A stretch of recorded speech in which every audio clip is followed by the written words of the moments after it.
Why take one vacation with the family when you could take all of them? With Royal Caribbean, you don't just go to the beach. You visit a private island and race down the tallest water slide in North America. You don't just go for a road trip. You ATV and zip line through the jungle. You don't just go somewhere new. You rappel down waterfalls and discover ancient temples. Because this isn't just any vacation. This is all the vacations. Come seek the Royal Caribbean. Ships Registry, Bahamas. Inspired by the life of the savvy and ambitious Colombian businesswoman Grela Blanco comes a new Netflix original limited series. Griselda tells the story of a devoted mother who, with her lethal blend of charm and relentless savagery, creates one of the most powerful cartels in history. Witness Sofia Vergara's captivating transformation into the godmother of the underworld. Griselda, now streaming only on Netflix. This podcast contains mature content, explicit language, suggestive situations, and partial to full frontal nudity. Listener discretion is advised. Don't let your kids listen to this. So I have an idea, guys. I don't think we should safeguard the timeline anymore. In what way? It's 2024. The daisy chain is done. I don't think we need to keep it a secret what is next. Okay. We did before the daisy chain. Can't really remember why. Well, I mean, I think it was just the idea that We like the reveal, the pageantry. yeah, there's a week of buildup for people. Like, okay, they're doing this movie next week, as opposed to, well, here's what's going to happen. If you start revealing everything, then they're going to get confused. They're going to be like, wait, I thought Ghost of Mars was next week. No. Ghost of Mars is in 3 weeks. Next week, we're doing this. So Yeah, they'll be like, oh, it sounds like you want me to pick Ghost of Girlfriend's Past. yeah, all the ghost movies. I mean, what if I told you that they're already confused because someone in the Discord asked me where 13th Warrior is, a movie that we've never discussed doing and is not on the calendar, and I'm not going to pick it. I'm not going to pick it. I can tell you that right now. I have no interest in doing 13th Warrior. Maybe one day. I mean, I know Mo Dakil has requested that. Oh, well, now you've sold me. You flipped him just that easily. Oh, well, if Mo wants us to do it. Oh, well, if Mo wants to do it, Moat Dakil timeline. That's a reference to the Jaws episode, which is a reference to the timeline episode. Is this coming through? Yeah. I mean, I hear you tapping it. Mm-hmm. Now, Audio Hijack is like, I don't sense a Scarlet Solo happening around here. Fantastic. Have you been recording yet or no? No. You quit Hijack and open it back up? That's what I just did. And it's like, I don't know what you're talking about, bro. That's the message it gives? Yeah. Yeah. I don't know what you're talking about, bro. It's like Pluto TV. Exactly. Hey, man. Hey, man, you want to watch this shit? I got CB4 on for you. That's weird because my Audio Hijack says, "Good evening, sir. Your Scarlet is selected. Well, isn't that a fine how do you do?" There it is. That's a classy one right there. It's a cosmic mix of the action of the 90s combined with the exploitation films of the 70s. But with modern touches, it's hyper-violence, but it knows that it is. It's a little bit Tarantino. It's definitely a little bit Michael Mann. It's kind of a cosmic gumbo. It almost moves to the beat of jazz.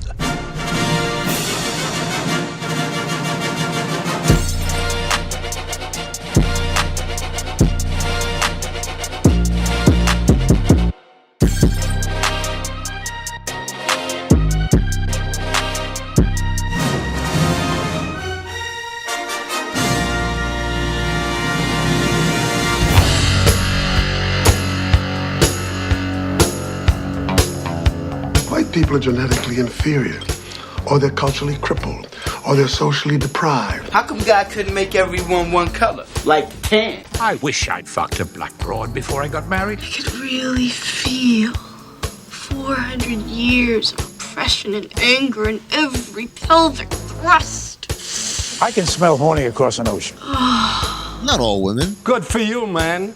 Good for you. Good for you. Just the hot ones. Hello, Oprah. You're not allowed to go down on me for 1 month. No, Judith, Don't please. make me take away your masturbation privileges. Yeah, I'm horny too, baby. Hey, Chowman, come on down here. Will you want to exercise my dominance? Scaring. I'm getting a patriarchal urge.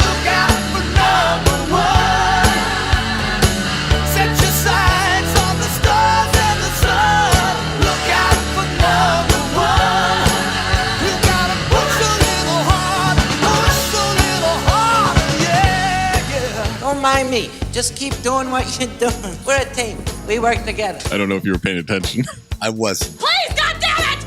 Just one more drink! I'll cut off your tits with a knife, you bitch! 5 whiskeys, That's breakfast on the river. Yo, you have to clip it, Mayes. Clip what? A fucking tiger? What are you talking about? It's not that hard. Just chop, boom, out. Wow, Mayes has a really hard job. This is going to be the worst episode we've ever done. My people don't give a ding-dong diddly about what flag fly over Hawaii. You bore me, Fury. Where is the Mikwo film? It's nothing but a bag of meat and flesh and tendon. Why didn't they just name him Spaghetti Lasagna? Fuck, this movie's 2 hours long? Not the whole thing. This is like the John Gruden emails of movies. Do you like ducks? Or a trench coat full of bees flying around? Like, that would scare me. Imagine bees are cool. That's a duck, man. No, I get it. Coolio. You're the devil's baby, mama. I didn't lie, Annie. I just didn't tell you certain things. Don't play no reindeer games with me. An American ninja? What are you talking about? There is no such thing.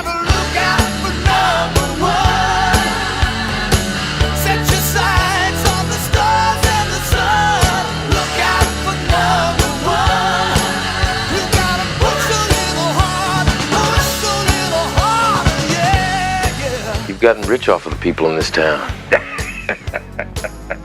You bet your ass I have. And I'm going to get richer. Coughlin's Law. Go into incredibly descriptive details of the story so we all know. Oh, man. I wish I had better notes. Have you ever heard such a pile of shite? Once I get a DVD player, I'm going to watch Gala Walkers once a day. Come here and give me a squudge. You know what to do from here, Internet. All right, cool. Let me Google how to open QuickTime. Justice is blind, It's got space dementia. but it can be heard. Time to find out exactly what this ooze can do. Pull a fucking rabbit out of your dick and phobe. I'm Temecula's newest hard-on, dog. Hey, look at here. Why don't we eat us a few thousand beers? You can tell me what's buzzing in the big bad city. Coming on, yeah! Look out for number one. Set your sights on the stars and the sun. Look out for number one. You gotta push a little harder, push a little harder. Yeah. Enough! It's not funny anymore. Fuck you, fuck you, fuck you. You're cool. And fuck you, I'm out.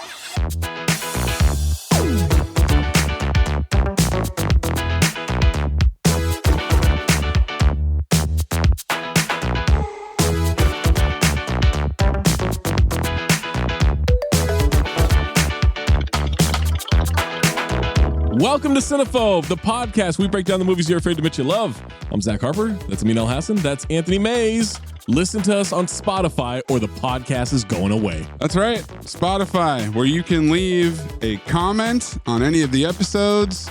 You can vote in the poll to tell us whether you phobe or file one of these movies, like D2 The Mighty Ducks, which has 139 files and 80 phobes. That's 63.5% file. How's that possible? Because they didn't watch it. Oh. They're going off their nostalgia.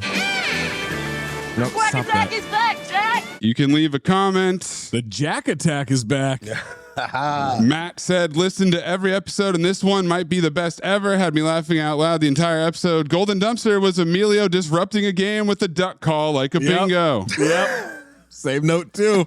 This drunk motherfucker. I didn't know that was a plot point for the first one. So. You finding that out and then it changing how the episode went for you. Not the movie, the episode. Yes. That was great. I can't lie. Jay Sharkey 456 says, cut the cold open down. Thumbs down, thumbs down. Oh. Fucking capitalism, man. I got news for you, buddy. We actually expanded the cold open. Yeah, It's better than ever. Yeah. You got the same amount of cold open you've always gotten. Now you get more. And now what we've done is we've added more that you can get extra for if you support us for giving you this podcast. Now, how will we do that? On the Patreon, patreon.com/countthedings. But that's the only thing you get, though, right? Is you just get the cold open? No, that's not true. You get the rewatchington as well. But that's it. Just the new ones. That's also not true. No. You can go back in the archive. You also get CT5s early. What? You get regular episodes early. But that's it. As early as I can give them to you. Ad free. You can't interact with us or other Cinephobe fans. Well, you can't interact with me. You get the Discord where you can interact with everyone but me. A lot of shit, man. By the way, I want to just point out the library of Patreon exclusive episodes is quite intact. Mm-hmm. If you're not a Patreon and you think, well, they've released them now, they made them. No. No. There's a lot of them bitches in there. Mm-hmm. Half-baked? Half-baked, still back there. Mm-hmm. Delta Farce. still back there. Well, yeah. Thank you for your service. Space Jam: A New Legacy, where many people found out that LeBron is the intro to the CT5 music. The algorithm is trash. Algae rhythm. And if you really want to know that it was LeBron, you can watch CT5s on YouTube. That's right. What? There's a YouTube channel. It's brand new for 2024, even though this is coming out in February. Is it? There are CT5s up there. I'm posting old clips up there. I'm trying to grow the show and add more things. So subscribe to the YouTube at Cinephobe Pod on YouTube. Hey, if you have a submission, submit it. Please. This reminder, it needs to be 40% or lower on the Rotten Tomatoes audience or critic score. All right. Fire up that D. Oh, wait, no. No, no, I don't have that anymore. But I'll tell you, Amin hummed us with Driven last episode. No, I sure Oh, did. boy. The Hummer. And now it's my turn, and I'm taking us to the 2000 Comedy Family Sport. Yeah. MVP, Most Valuable Primate. Amin is raising his hand, people. I just want to be clear. See, this is me being a good teammate, protecting Zach. What'd I do? This episode will air in January, right? What? Oh. Oh, you guys haven't done the math. Shit. Oh, boy. What does that mean? Oh, boy. I don't understand, Amin. It's February 1st, actually, Amin. Oh, no. Oh, no, Zach. Zach. What? What happens in February, Zach? I don't understand the correlation.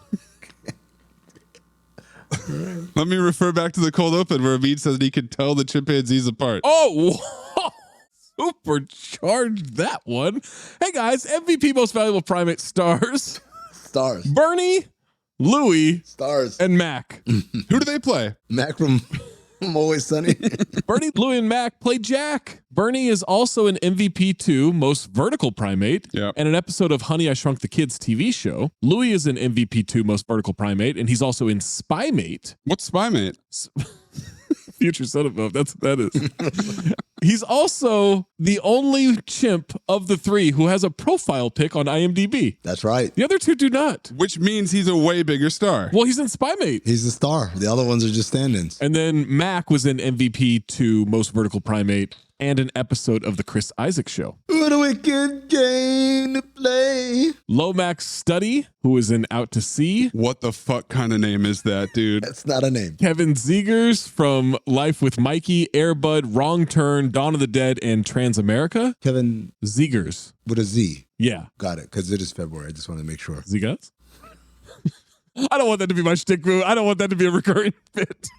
I played with fire too much on that. This kid is the go-to animal co-lead. If you needed a child actor in the 90s and 2000s to star alongside a dog or a chimpanzee, this is your guy. Oh, this dude was everywhere. Are you saying that this kid was go-to, my boy? Sure. No. Jamie Renee Smith from Children of the Corn, The Gathering, and Dante's Peak. Jane Sowerby, repeat offender from Out Cold. I wish I knew how to quit you. Ingrid Tesh from Wrongfully Accused. Repeat offender Rick Ducommun. From Encino Man, Loaded Weapon 1, Last Action Hero, and Class Act. I wish I knew how to quit you. 5-timer. If you need a semi-authority figure, Yes, exactly. he'll be there for you. Yeah. Aaron Smolinski from Superman 1 and 2. Trevor Roberts, repeat offender for Two for the Money. Dave Thomas from Stripes. Strange Brew, Coneheads, and repeat offender for writing Spies Like Us. I wish I knew how to quit you. He's also from Rat Race, and he is Charlize Theron's handler in Arrested Development. Mr. S. Does Rat Race qualify? No, unfortunately it does not. It's on In the the recent CT5. CT5 Movies We Wish Qualified episode. By recent, I mean Months ago. 6 months ago, yeah. David James Lewis, repeat offender for White Chicks. Oliver Muirhead from Garfield, A Tale of Two Kitties, and repeat offender for National Treasure Book of Everything Secrets. Zach says sounds like a slur now. Muirhead? How do you say it? Muirhead. No hard R in there. Dolores Drake, repeat offender for Mr. Magoo. Drake. Christine Wills, Motherfucker. I like that. Combination. repeat offender for Wicker Man. We coming. Ralph Alderman, repeat offender for 3,000 Miles to Graceland. All right. Frank C. Turner, repeat offender for Mr. Magoo, Hot Rod, and 3,000 Miles to Graceland. Mr. Magoo also a repeat offender. Campbell Lane, repeat offender for Mr. Magoo, and Nick Fury, Agent of S.H.I.E.L.D., and 3,000 Miles to Graceland. Nick Fury is also a repeat offender. Lois Deller, repeat offender for Timeline. I wish I knew how to quit you. Patrick Cranshaw, repeat offender for Almost Heroes, and he's Blue in Old School. You're my boy, Blue! You're my boy. R. Nelson Brown, repeat offender for 3,000 Miles to Graceland.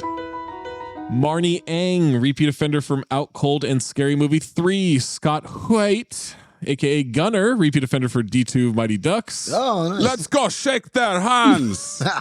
Yeah, coach. Yeah, coach. Scott White is one of 47 credited hockey players in this movie. Oh, my God. And he's the only one that's got something other than this movie. His current headshot is a glimpse into the mortality of every young Hollywood hopeful. Good luck, kids. Mugshot. It was directed by Robert Vince. Robert directed MVP 2, Most Vertical Primate, Spymate, Air Buddies, Air Bud's 7th Inning Fetch, and the Pup Star franchise, which I've watched a couple of those. Dude. Did you watch Soccer Dog? Is that part of the Pup Star franchise? No, Soccer Dog European Cup. I have not yet. This guy needs to be put in jail. What? Air Buddies, Snow Buddies, Space Buddies, Santa Buddies, Spooky Buddies, Treasure Buddies, Super Buddies. Why would your dad? Pup Star Better Together, Pup Star World Tour. No, Pup Star's fucking great. Puppy Star Christmas. Yeah. And don't forget Monkey Up. Zach, do I want to know why you've seen all the Pup Star movies? Not all of them. I've seen 2 of them. I've seen Pup Star and Pup Star World Tour. Why? You know.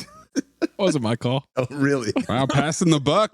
It was your call to watch this movie, though. Fuck yeah, it was. Fuck yeah. He also wrote this movie with Ann Vince. His wife? Robert Vince and Ann Vince wrote Air Bud World Pup, Spymate, and then Robert Vince also wrote the Pup Star franchise. And Ann Vince wrote The Duke, which is, you guessed it, another animal movie. Synopsis for MVP Most Valuable Primate. When Jack, a sign language speaking chimp, makes a break for freedom, his talent for ice skating soon turns him into the local hockey team's secret weapon. But the lab officials are closing in. That sounds a lot more dramatic than what this movie actually is. Yeah. They made it seem like E.T. I forgot that Dr. Peabody was after him with like 10 minutes to go. They should have just cut the plot. It didn't mean shit. No, it didn't do anything.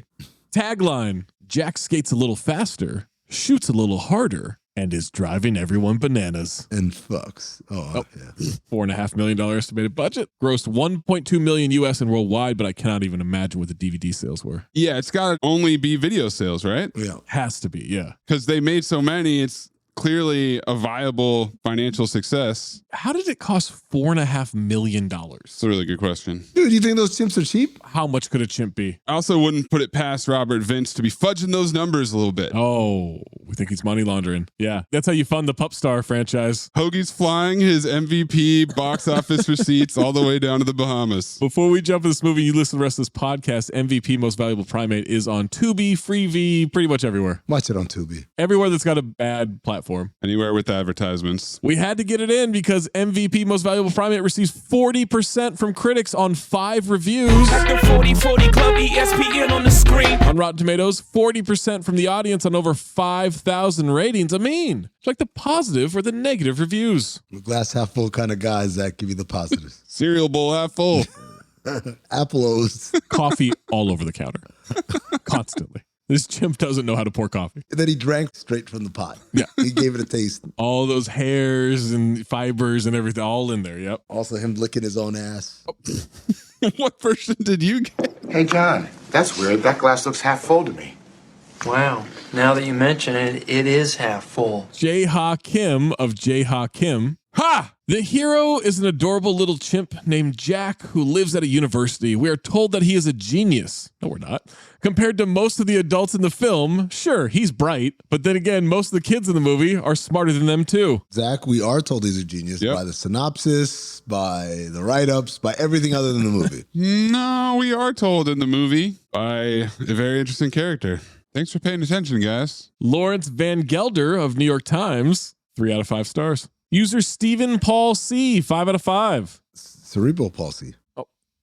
LOL, the funniest 1 hour and 32 minutes ever with, I don't know, 15 exclamation points in there? No. Fraud. User Saddam H, 5 out of 5. No, hold on.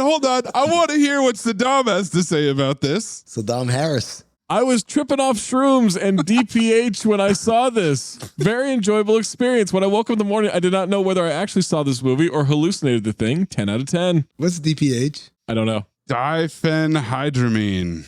No, you quick with that. That was Neil Patrick Harris. Antihistamine. Oh. Used to treat poison oak and poison ivy. Poison ivy. Repeat offender. Blank user, 5 out of 5. Surprisingly decent film for a kid's movie about a hockey-playing chimp. More subdued and thought out than a movie of this kind usually is. Very pleasant throughout. Never too zany, but got enough going to keep your attention. The critical rating here is too harsh.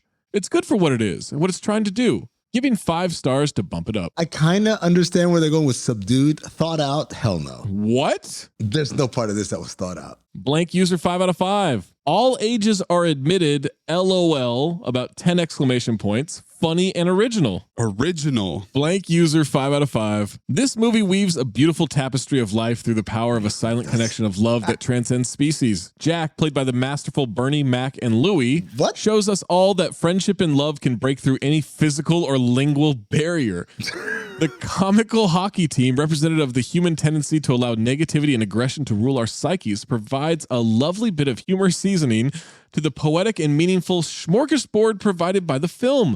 A masterpiece of modern cinema from the writing to the execution of the animal handlers. This film reminds us of the power of friendship and resilience at a time when the public, both American and international, needs to be reminded of these values most. This movie serves as a poignant reminder of the power of film to challenge, entertain, and move audiences the world over. That review was longer than the first draft of the script for this movie. Saying that the chimp was played by Bernie Mac. Oh. Quite the decision. I saw you react to that. Yeah. I was going to say, oh, did you just put that together? What was the date on that review, Zach? July 2nd, 2019. Damn, so COVID hadn't even happened yet when this person wrote that shit. Oh my God. No. They had time today. I hate that. Just wait. It gets worse.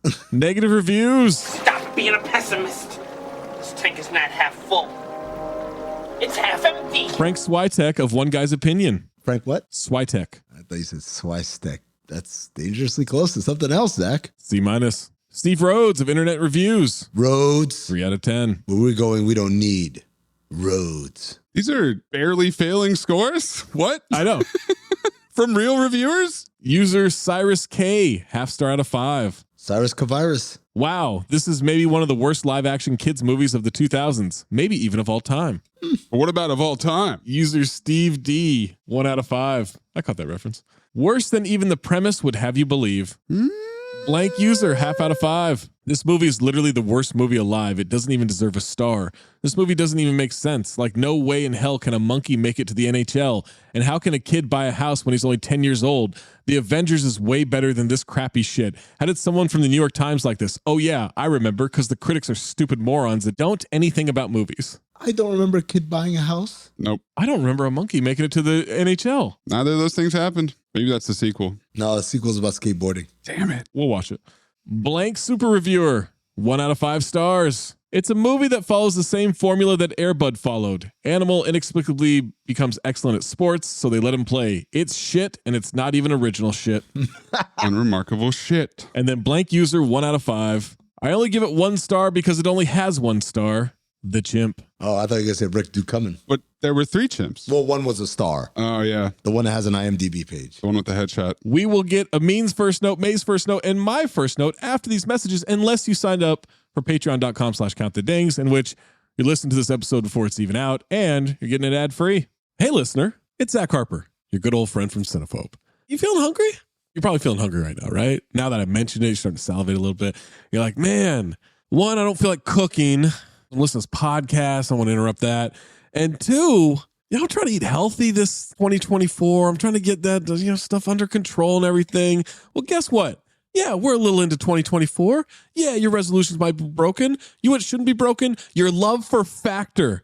That's right. Factor's ready-to-eat meal delivery takes the stress out of meal planning, and it sets you up for success in the new year. Skip the grocery store. Skip the prep work. Skip cooking fatigue. Instead, you get chef-crafted, dietitian-approved meals delivered right to your door with over 35 meals to choose from. You can go keto, you can go calorie smart, vegan plus, anything. You choose each week, veggie, whatever. Over 55 weekly add-ons. You'll have a ton of nutritious and flavorful options to kickstart your resolutions. Factor now offers loads of snack options, breakfast, smoothie, juices, snacks, and more to keep you going no matter what's on your schedule. Skip that overpriced takeout trap. Skip the meal delivery from all these other restaurants and stuff. You're spending too much. You're going to save money. You're going to be healthier. You're going to get everything you need. Plus, Factor is flexible. Change your order up every week with plans from 4 to 18 meals. Pause it, reschedule it, whatever you want. You're asking, Zach, how do I jump on this deal? Get ready to jump.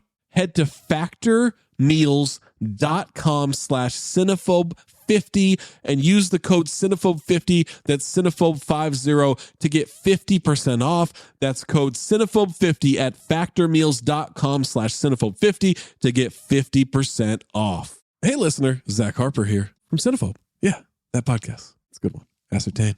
Telling you right now, Prize Picks. That's the way to go.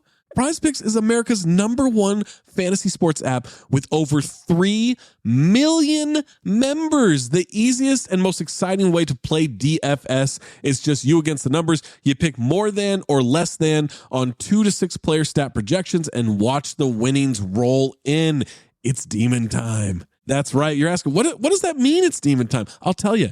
Demons and Goblins, the newest and most exciting way to play at Prize Picks. Squares marked with red demons or green goblins get you different payouts. You can now win up to 100 times your money with as little as 4 correct picks. That's insane. That's insane of Prize Picks to do. You know what else is insane? They offer injury insurance so that your entries stay in play even if one of your players gets injured. For football and basketball games, if you have a player who exits the game in the first half and does not return in the second, that player projection won't count against you and the rest of your entry stays alive. Prize Picks is the only DFS platform with an injury insurance policy. And by the way, they now offer Apple Pay for quick and easy deposits into your account this football, basketball, any season you're playing.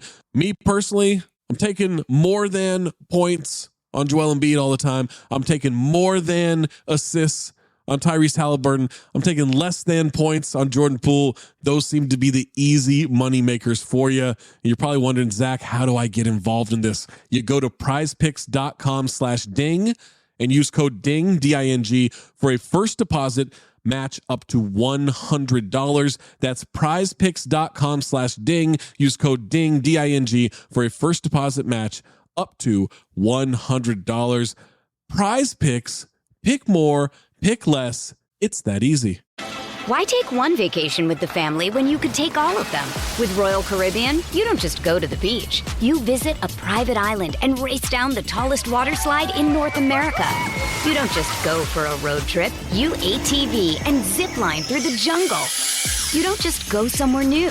You rappel down waterfalls and discover ancient temples. Because this isn't just any vacation. This is all the vacations. Come seek the Royal Caribbean. Ships Registry, Bahamas. I'm Katie Maloney, 37, a divorcee, and I'm out here falling in love every day with myself. And I'm Dana Cathan, 33, former needy mess, and delusional Leo, but I've never been happier. Never been happier. You know that. Good. The foundation of this podcast is for people who want to live their life unapologetically. It's a safe space for anyone who's going through a transition in their life or just dealing with the regular bullshit. It's a religion. We're not saying that we're looking to start a coven, but that might be why we started but this we're podcast. Not saying that. Join our cult. Community. The coven. Religion. Okay, let's just stick with community. Listen to the podcast. Listen to the podcast. Amin, what is your first note? Holy fuck. Airbud started a whole record label. And a motherfucking crew. I was like, what? This motherfucker got a whole little animation in the beginning where he's fucking playing basketball. He's letting all you bitches know.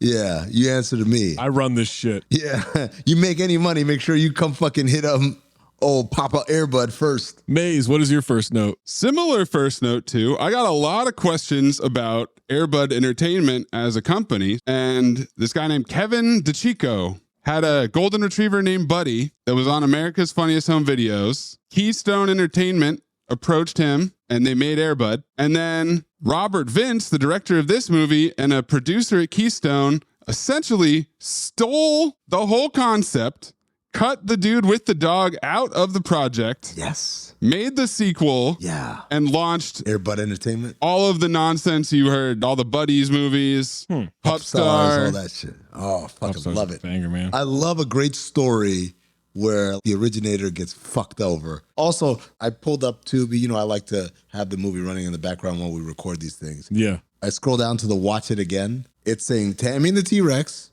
Time Cop, Carbon Copy, fled. Wow. Tubi. Mount Rushmore, Tubi. We need to talk to the people at Tubi and tell them that we can put butts in those seats. Dude, Tubi, you want to throw a little cash our way? Let's go. Let's get the Cinephobe channel going. I'm telling you, man. Come on. Pluto TV, same thing. They've got a little fast channel thing for all these different things. Yeah. They've got one for Bar Rescue that I watch a lot. I don't know if you do, Zach. No, I watch on Paramount, man. When I watch on Paramount, it means I want to pay attention. Oh, yeah. I see. Zach, what was your first note? Oh, shit. I think that ball in the Air Bud Entertainment intro is the same red, white, and blue ball I dribbled around the Oakley store. It was glossy just like that. You still got them Oakleys? It's the same ball. I was so excited. Did you steal it from Air Bud? No. I bought a ball at fucking Foot Action one day. You bought it? They said, go get sports stuff. Go get a Nerf ball, go get a basketball. So I went to Foot Action. Love Foot Action. Oh, love Foot Action. It's the best. I like it better than Foot Locker. I don't mind saying it.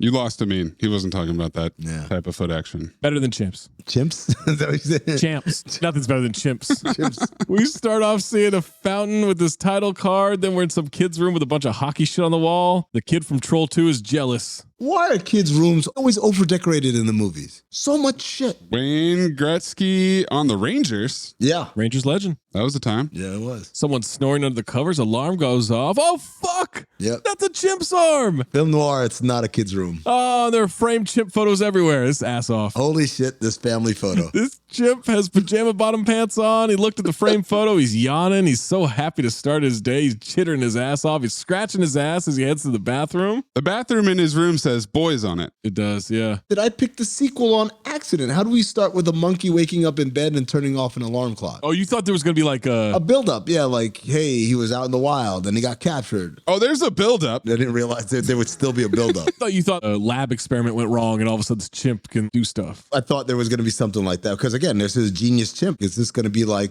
Planet of the Apes where they show us he got the serum or whatever? Right. I also was confused that there was a computer in the corner. It's a stock photo of what a bedroom is supposed to look like.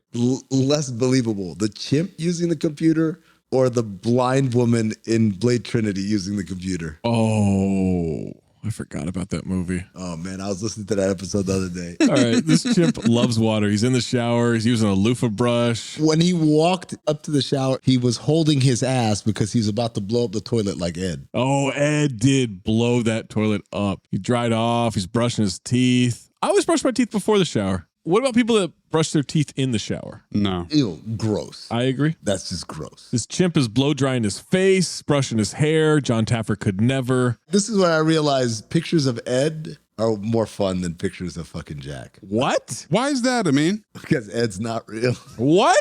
Look at this face. Yeah, he looks like a chimp. Just like Ed. Chimp's in the kitchen now. Looks like Teen Wolf. Get cereal from under the sink. Who keeps cereal under the sink? Why does he have a watch on? To know what time it is. He needs to know when the professor's showing up. Yeah, when to be on stage. Who is this Cuck O'Leary in the background? Oh, man. Fake ass Truman Show Jim Carrey. The bingo janitor. I had to look it up. If he was really a bingo? Let's be careful on how we're going to phrase all this. Oh. There's a point where it doesn't get careful anymore. Bingo could mean anything. It could even be a good thing, Zach. That's true. Yes. That is true. Yes, bingo. Bingo could be bow tie. He says, morning, Jack. You're a funny guy, Jack. You just told me to be careful. That's the voice you're going to do for him? Yeah. Sorry for being a thespian. I said his name is Judd, and then I turned on the captions. Oh, Jack. My name is Judd. Is this maintenance guy, you know? Is it when he's talking with his mouth full? When Jack is pouring the coffee, it says Jack, and another mug says Dr. Kendall, and I said, this bingo is a doctor? Yes, bingo. The maintenance guy eats cereal less refined than Jack does. Yeah. I can't tell who the chimp is here. Well, That's a take. And then the doctor walks in and I said, oh, this old pedophile is the doctor. He says he's got to go get ready. And I noted he runs like Cameron Diaz's brother. Oh, boy. I'll leave it at that. Franks and Beans. That could be any movie. That could be any. Cameron Diaz had a brother in Bad Moms, right? Yeah. A bad teacher, excuse me. Yeah, all of them. Yeah. Jack pours coffee into a mug. Yeah, we got the Jack and the Dr. Kendall mugs. The coffee is all over the counter. Jack's wearing a watch, I noted. Old man walks in, signs to him, good morning, Jack. Sleep well? It's old pedophile. Good. And you? Nicely, thank After last night's molesting, yeah. Maintenance guy pulls a curtain as the clock hits 8 a.m. They're on stage in an auditorium. The same note two bro sits down in the front row. He's barely on time. Oh my God. That is the same note two baby, all grown up. I was really hoping he would come back and do something, but no. He did it. I just want a one line from this guy. He was just late, but he was in character. He was ass off. Cut to Nelson, Canada. Some teenager is hitting slap shots into a net on a frozen pond. Ah, bingo Bombay. Back on the pond. We never found out where the university was, right? Pueblo. Yeah. What's Pueblo? Fake Los Angeles. Somewhere in California. Okay, but we know Nelson, Canada. Thank you. His little sister is happy watching him. She goes out to join him. He throws his stick down, picks her up, and spins her. Back to school. Okay, old slugger, we got 10 bananas. Take away 6. How many does Jack get? Counts on his fingers. Gets 3. They laugh. Jack laughs and claps. Some genius. The MVP is doing shtick already? Zach's going to go crazy for this. I love it. Pedophile doctor was so upset. And I said, how could you get mad that he got it wrong? Just the mere fact that the chimpanzee understands math, the concept of math. Incredible. I think he's mad because he realizes that Jack is making fun of him. Yes, but all of it is just truly groundbreaking. You think he'll get an A? He deserves an A in this course. Puts up 3 digits, puts up 4, crowd laughs. The guy in the front row with the sunglasses is killing me. It's the same note too, bro. His teacher is sweating and looks like he's dying. He dabs his face with the napkin and then says, that's all for today. I'm cutting the session short. He's got to get out on his boat named Live Forever already. This is the worst Live Forever yet. Dabbing your face to indicate life-threatening illness? He says, see you Thursday. I said, I bet you don't. Jack, how is anybody gonna believe that you're a genius? There it is. When you behave like this. That is genius behavior for a chimp, man. Yeah. Why are you grading him against the hardest curve ever? No one looked at Andy Kaufman and was like, you're not smart. You know? This guy's doing shtick. In Congo, he brought Amy out with the voice box, and that blew everybody away. Amy, pretty. Amy, good. Gorilla. Seems like he needs to get his tech up to date. Well, I mean, Pueblo University doesn't have a big budget, as we'll find out in a little bit. They really don't. Yeah. They're slashing that budget actively. He chitters at Dr. Kendall. Hockey sister's in school. She clearly has no friends. Some mean girl is passing out invitations. No, she's not passing out invitations. She's literally making it rain with the invitations up in the sky. With the worst look on her face. I was going to stop you, Zach. I said, she's not a mean girl. She invited everybody. It's just Tara's invitation fell down. It's true. So she's not mean. This little victim is just assuming that everybody hates her and makes fun of her because she's deaf, and no one at any point in the movie has done that. Ever. Everyone's really nice to her. But she's living her own victimhood or whatever. Oh. But then I said, Zach, you are right. It is a mean girl because she fucking flings this invitation. Close range invitation to the eyeball. Golden dumpster, lock it in. She fucking chucked it at her like it's a goddamn throwing star. Too slow, Tammy, you dumb bitch. She threw it like Gambit from X-Men. Oh, yeah. Little kinetic energy on that thing. I was in tears. I was waiting for her head to fucking slide off. I'm ready for the movie Canadian Ninja starring this girl. That's what this is. And with the biggest shit-eating grin on her face when she did it too. Eat this with your cornea. There's wistful music during this whole scene. There is. And there's no sound. You can't hear any of the girls. I wonder why that is, even though Amin already spoiled it. Sorry. She says, don't forget 3 p.m. Saturday. Everyone's invited. Except for the sad sister girl. No, she's invited. Well, we're not going to play into this like, oh, poor her. You were invited. Well, she didn't get an invitation chucked at her iris, did she? That's true, yeah. That was one of the ones that went up in the sky. Yeah. Get it, bitch. Bust it down. Cut to a nature scene.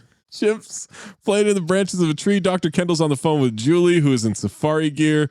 They didn't renew his funds this year. Is there room for Jack? Yeah, they missed Jack. Kind of quiet without him. Look at this high-waisted bitch here. She's got 0 cheeks, and that's very apparent from the front. She never even had to give me a side view or whatever. I'm like, 0 cheeks. I can just tell just looking at you. He hangs up the phone, and his hand is Howard Cosell. Oh, boy. Oh, same note too. Hold on. Here's my note. This dude is dead as hell. Same note. Dude, I'm surprised he got to the phone. Howard fucking Cosell, man. That's our guy Lomax Study, just so you know. That's Lomax? My number 1 Lomax. More like Flomax. Am I right? That guy has prostate issues. That's why he died. You think he died from a bladder issue? Flomax is for prostate cancer, man, right? Enlarged prostate. Oh, I thought it was you pee too much or you don't pee enough. Yeah, because you have an enlarged prostate. You have to keep going. Oh, I thought it had to do with the bladder, not the prostate. You have a going problem. It could be a growing problem. Oh, you're right. Okay. I mean, really honing in on our target demo right here. He gets his prostate checked once a week. Twice on Sundays.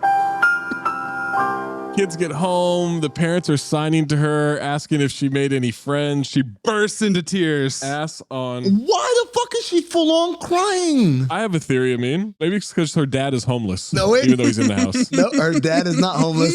Future note coming. They don't have homeless people in Canada. This motherfucker's unemployed. Well, the mom's unemployed. The dad is too. This motherfucker does not have a job. Look at the way he dresses. Maybe that's why that reviewer thinks that the kid bought the house. He's supporting them on his junior league hockey salary. You guys think your little notes about these fucking parents are droll? Just wait till I get to them. Oh. At this point, I'm letting shit slide. Trust me, the last 30 minutes, it's all just hammering this fucking broke, homeless, unemployed piece of shit. Oh, film noir! Tara is actually deaf, which means the sound editing in the last scene was actually kind of clever. Yeah. She says they tease me. I know it. And I said, well, first of all, you're mistaken. Second of all, I said,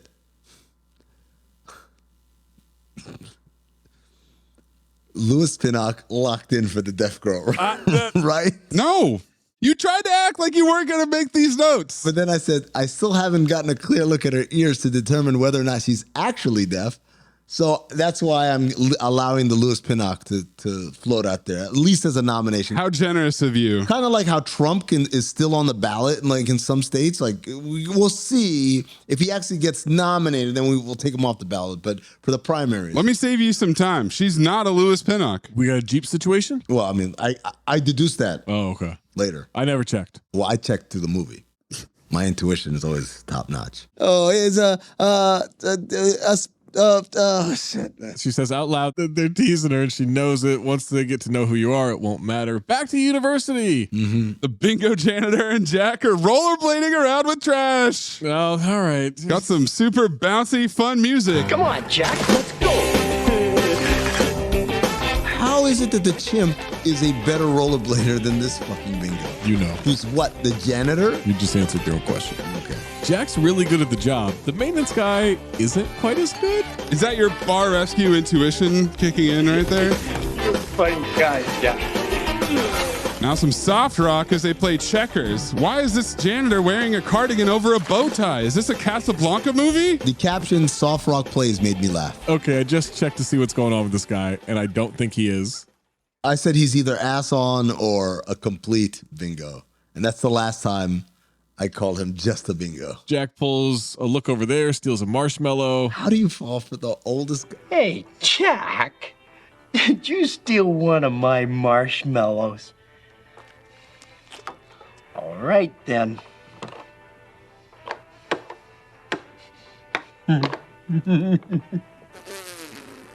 Sorry, buddy. Jack just let this guy beat him at checkers, right? Pretty much. Because he wanted the marshmallow. The goal was always the marshmallow. Oh, it's time for bed, okay? Let's go to bed. Come on. Do they both live here? He's reading him a story. Goodnight, Gorilla. His bed is literally on the stage of the auditorium. This is where Jack gets molested, right? Milk and cookies? Is that Santa? No, it's dead Doc Kendall getting a late night snack. No wonder this dude's about to die. You can't be having milk and cookies at night. The doctor's face is melting before our eyes. This is disconcerting. Yeah. Lomax. Then the janitor bingo kisses the chimp on the lips, and I said, there it is, fucking pedophile. I knew it. I said, this is so touching. Sorry. so inappropriately touching. My final note on this scene is, meanwhile, the Doc is drinking his nightly glass of cum. We see photos of a lion in a chair, what's supposed to be young Lomax in a safari hat with a different chimp, because that had to be 75 years ago. Of course. And then he pours the glass of milk out in slow motion.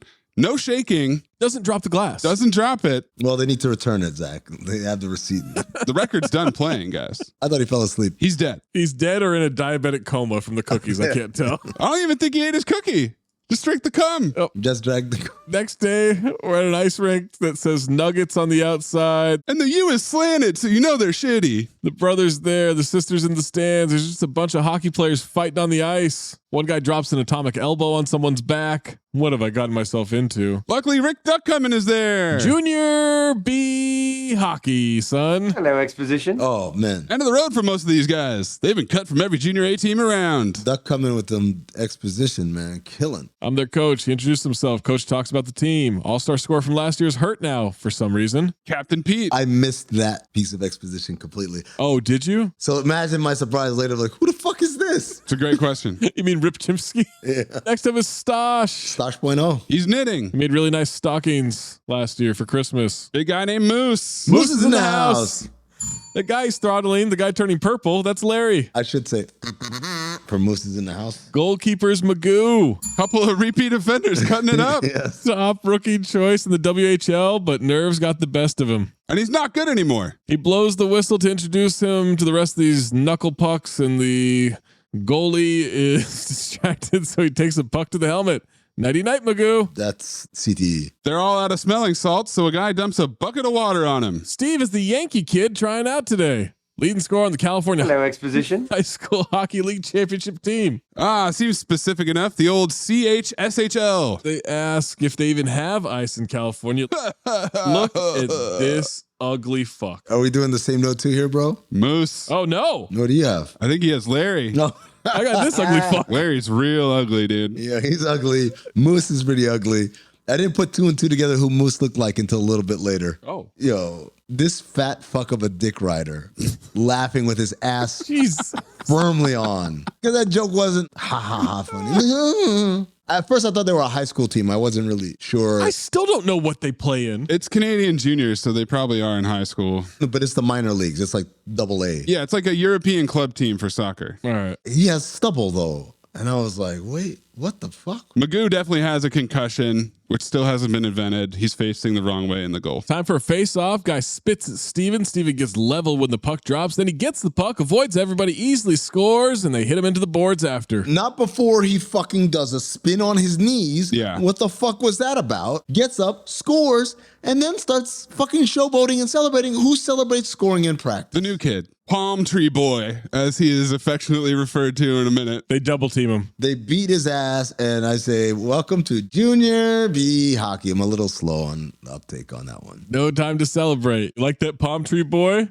Coach calls for smelling salts again, then remembers they're out. He'll come around. He says it softly under his breath, out of smelling salts. That's right. Ass off for Duck coming. Ass off and a Golden Dumpster nomination right there. Next day, it's past 8 a.m. Maintenance is waiting to pull the curtain. Jack is waiting on stage for the professor. This movie's doing a terrible job of identifying locations. Are we in California? Where is this? I know it's the university, but where is the university located? Some guy comes in, sweaty as fuck, has sad news to report. Dr. Kendall had a heart attack last night. Yeah. He's dead. Too much cum guzzling. Bingo janitor is distraught. You're dead. But the students don't care at all. The chimp understood that, apparently. How does Jack understand this? He gets sad. The janitor does as well, apparently, and that's just as confusing.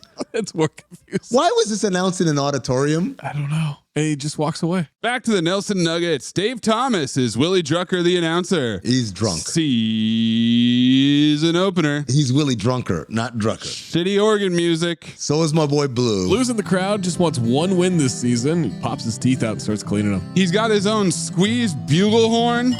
Tools, duct tape, zip ties, and gloves. I have to have my tools. That's 20 CB, right? Yes. I think anything Blue touches is 20 CB.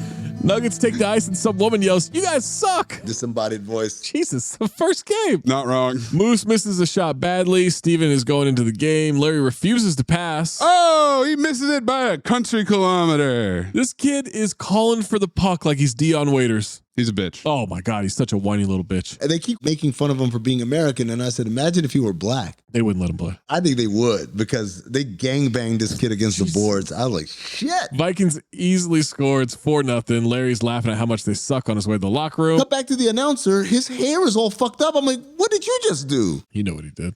Drunker. Jack and maintenance are mopping the floors. He asked Jack who's coming into the building. Maintenance? Yeah. You mean the bingo bow tie janitor? Bingo bow tie janitor, whose name is going to change in 3, just a couple 2, 1. Not yet. Bingo liftoff. We are almost there. Here comes Doc Peabody for some serious exposition. Hello, Exposition. Decided to discontinue the research and sell the chimp to another facility. Nerd Einstein says he was to send him back to the nature reserve. Peabody self-expositions that he's the dean of scientific research. It's been sold. Need to stay on budget. I sold him to the University of Tennessee. Go Vols. That great bastion of fucking higher education. Isn't that where they're doing hepatitis testing? Well, at least they're accurate. Yes. To Tennessee. Peabody stomps on Einstein's foot. It's only a rumor. It's only a model. Hepatitis testing? This is a fucking kids movie. Cure for cancer. Cure for it's a million diseases. Why hepatitis? How does this custodian of the slow and Spanish arts know what hepatitis? Like, why is he freaking out about hepatitis? Why do you think? Even this kid, even the chimp thinks the kid. Even the chimp thinks this dude is a bingo. He's slapping the shit out of his head home, like, get me the fuck out of here. Hepatitis. Not good, Jack. People can die from that, Jack. What, Jack? Yes, this is very nice, Jack, but... Jack points at the frame pic of Chimps, signs home, which is the same motion as kids now make for when someone gets dunked on. Tap the top of the head. They start packing. Yeah, lots of underwear is a good idea, Jack. He adult tricycles Jack in a duffel bag to a train station. Yeah, the tricycle was a interesting touch. It was the final thing to complete.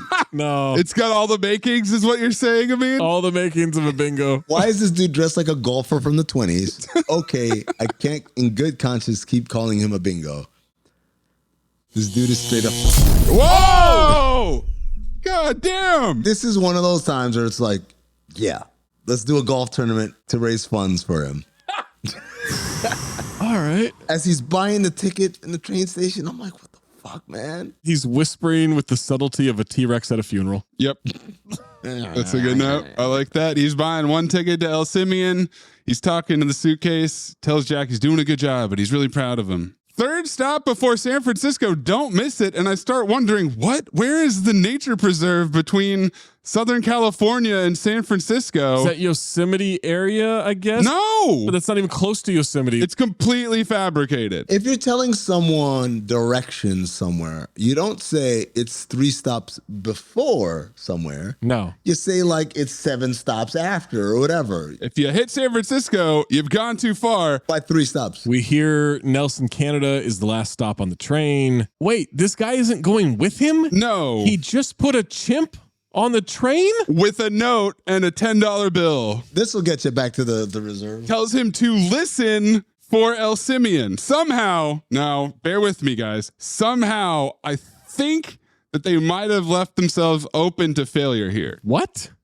No, he's clearly going to the nature preserve and it'll be good. Lifts him up onto a luggage rack in a zipped up bag, and we get sad music as the bingo janitor watches the train leave. He makes me so uncomfortable. He's got one pant leg rolled up for some reason. Like LL Cool J, it was a time. It's not rolled up, it's tucked into his sock. Tony CB? For his tricycle? Oh, no. Yeah, that's right. But not the other one? Nope, that's how he gets dressed. One pant leg at a time. It was close enough. I guess a lot of this guy's life is just close enough. Jack unzips the bag and looks out. He's so ass off. This chimp is fucking incredible. The work in this bag is incredible. Is this where Zach changes his title from honest podcaster to most valuable podcaster? Most valuable honest podcaster? Absolutely. How do I do that? Maze, I think we've discovered why Zach loves chimp movies so much. Yep. Sees a little bit of himself in it. Mm-hmm. I would love to be this chimp. You kidding me? This chimp's got a good wardrobe, by the way. We'll get into that later. Way better than Ed. Yeah, way better than Ed. Ticket taker comes through the cab. He hides in the bag. They go through the tunnel. It's pitch black. Now Jack has his hat. Just a second, folks. We're going through a tunnel, says Mr. Exposition driving the train. Hello, Exposition. Big time Ed on the bus vibes here. But it's like we get to see Ed when he gets on the bus. Right. You know? Not just like when he arrives. Moose gets knocked out, dragged off the ice. Tigers up 3-2. Steven complains to the ref about a penalty. Ref calls it a clean hit. That kid is dead. He's deceased. Drunker in the booth says, that was an obvious penalty, folks, but don't expect much. This ref is a hometowner. Drunker in the announcer box from Rhinestone with the chain link fence. No.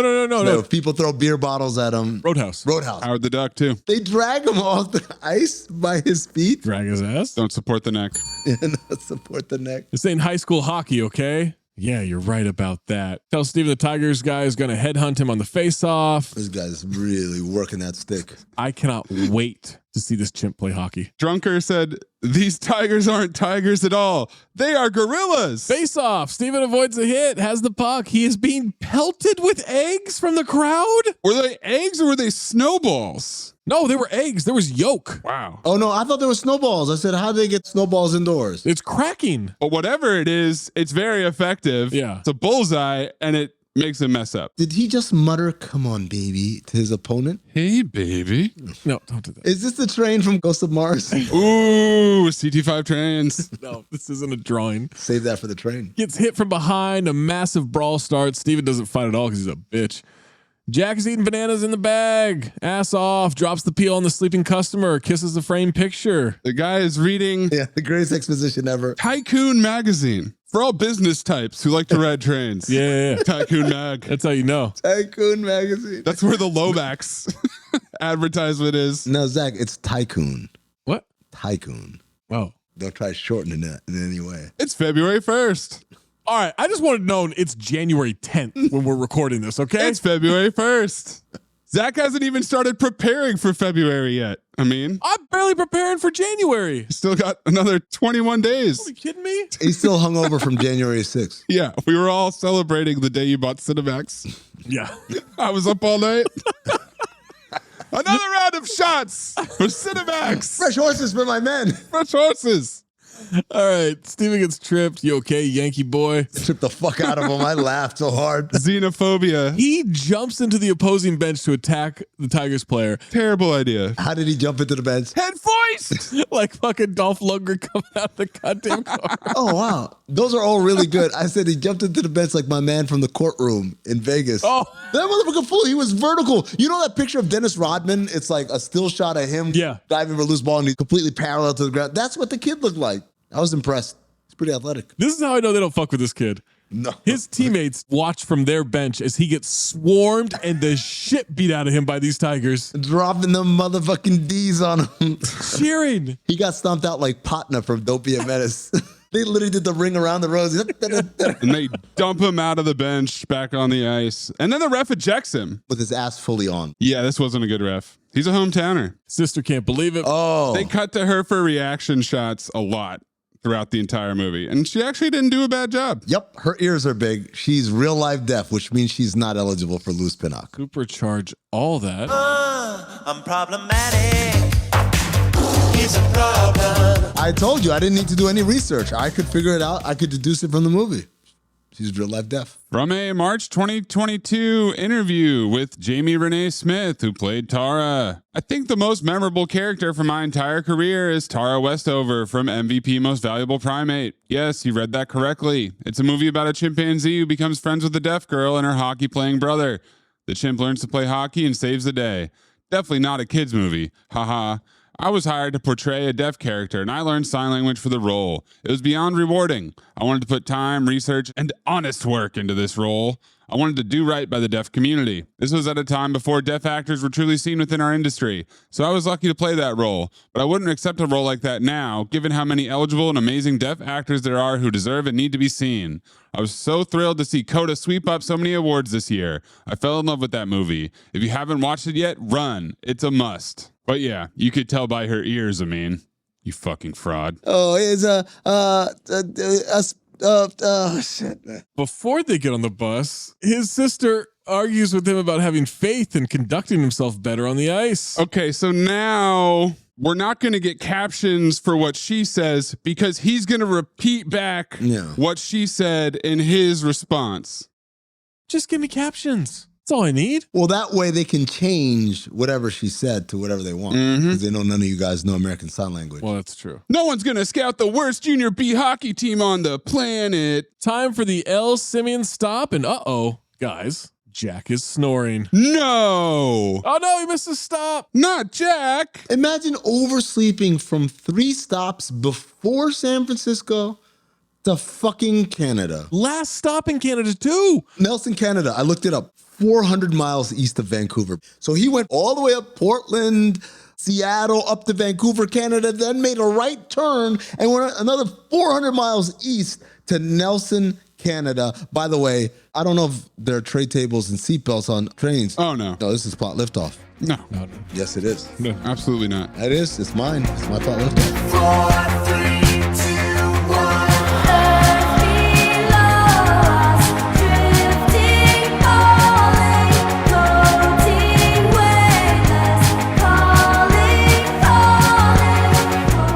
Keep wanting to type Ed in my notes or Roscoe. Me too. Instead of Jack. I wanted to write Ed so many times. Racist? What?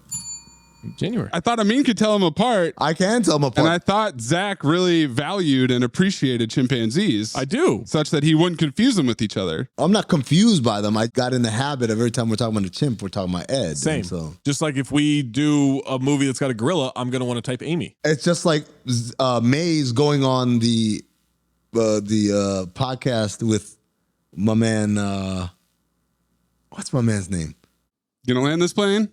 He kept calling him Amin. What? On the MCU podcast, Marvel Cinematic University podcast, with my man, who's the mail. Who is your man? Goddamn. If he's your man, who is he? The mailman. Karl Malone? No, the other mailman. I'm getting old. You know what the worst part is? The joke is really that Mayes makes the same mistake on this podcast and keeps calling the dude Amin. That's not what the joke is now. Canton. Anthony Canton. The third. But because I have a brain fart, now I'm the joke. He had a son. Do we know if he named his kid the 4th? Did he? I'm asking. He had to. You have to, right? He didn't. He didn't name his kid Anthony. Oh, man, that's a mistake. Neither of his kids. Hey, see, that's a mistake. Huge mistake. We know they made it through the Pacific Northwest because it's raining. Now we know they're in Canada because it's snowing. Where did he get a jacket from? Dude, where do you get all these clothes from? The clothes we know he got because he packed for San Francisco or 3 stops shy of San Francisco. Well, he's been stealing quite a bit on this train. Oh, that's what's happening. He stole the hat. Is that where he got the winter coat? He got the coat from Abercrombie and Fitch. End of the line. Everybody off. We're in Nelson, BC. Conductor misses Jack getting off the train, but finds his hat because Jack dropped it, and then sees him scurry off in the distance. He does a spin move for no reason so that Jack can walk right by him. Can chimps wear human shoes? This dude's got boots on multiple times in this movie. So this dude's got fucking sneakers. He got Airwalks. Every time I see the Airwalks, I remember the white kids in college. They all wore Airwalks. This is the exact same town as Pupstar. You don't say. The set of the town square and everything. It's the exact same town. Huh. I wonder where Robert Vince has set up Airbud Entertainment headquarters. Maybe it's in Nelson, British Columbia. Airbud Entertainment. I could watch this chimp do human shit all fucking day. He sees a fuckload of bananas in a closed store. Yeah, I've never seen that many bananas on display in my life. But then again, this is Canada. Also, this movie, I didn't know if you guys knew this, was the most popular movie in the banana industry. Oh, really? Because that features the most bananas in one scene ever, anywhere. They just looked at it and they thought how appealing it was. That's not a beanie he's got on, by the way. That's somebody's drawers. Oh, it's so floppy. Oh. Steven and Tara come walking in town. They're the only human beings within 100 miles of this fake town set. He tells her she's the only person who can speak 2 languages and read lips in school. He's trying to give her a pump up speech. That's not a pump up. But it does not go well. She's also the only person who can't hear. Zach, you kind of want to leave that part out. Tara makes eye contact with Jack. Yeah. She sees a chimpanzee dressed in human clothing and draws on his head and has no reaction. Sean Astin digging a pool. Oh no, the Sean Astin digging a pool comes later, and it's fucking ridiculous. There's no one else in town. I would react to seeing anyone else. Anyone that short, particularly. Oh my God. So now he goes deep in the forest. There are wolves howling. He's got his miners with an E light on his head. Headlamp. And I'm like, okay, find a cave. Right. Build a shelter. Nope. Treehouse. Tree houses. They don't exist anymore, right? Same note too. I've never seen a treehouse in my life. Pretty well set up treehouse. There's a mattress and some garbage. There's a frosted window with a beautiful snowy forest scene. It's weird, man. It's like this was a furnished treehouse. It's got to be freezing in there. Dude, that's right, bitch. You're freezing your ass off in a treehouse with no central air. What did you think this was? All of a sudden, the bed is made? Ew. He's been walking everywhere with them shoes on, and now they're on the bed. Yep. You gross motherfucker. He sets up his alarm clock, family photo, and a picture of Doc Kendall. We call it the Nightingale syndrome. Or no, Stockholm syndrome. My fault. Nightingale's when you're the nurse. The treehouse has light inside. It's glowing. He's struggling to sleep. Luckily, Steven's practice pond, where he gets his clap bombs off early in the morning, is right in view of the treehouse. And at this point, I lost my fucking mind. Are we going to get a redux of excited chittering where he comes up to the window? Is he going to rub his eyes and go, "Ah!" as he sees Steven playing hockey? Ring that bell. Same note too. Wait, were you guys excited chittering? Yes. At the potential of him excited chittering? I was excited chittering thinking we were getting excited chittering. Yes. I was, because it was the exact same setup. I could not believe my eyes. I had anticipatory chittering. I did.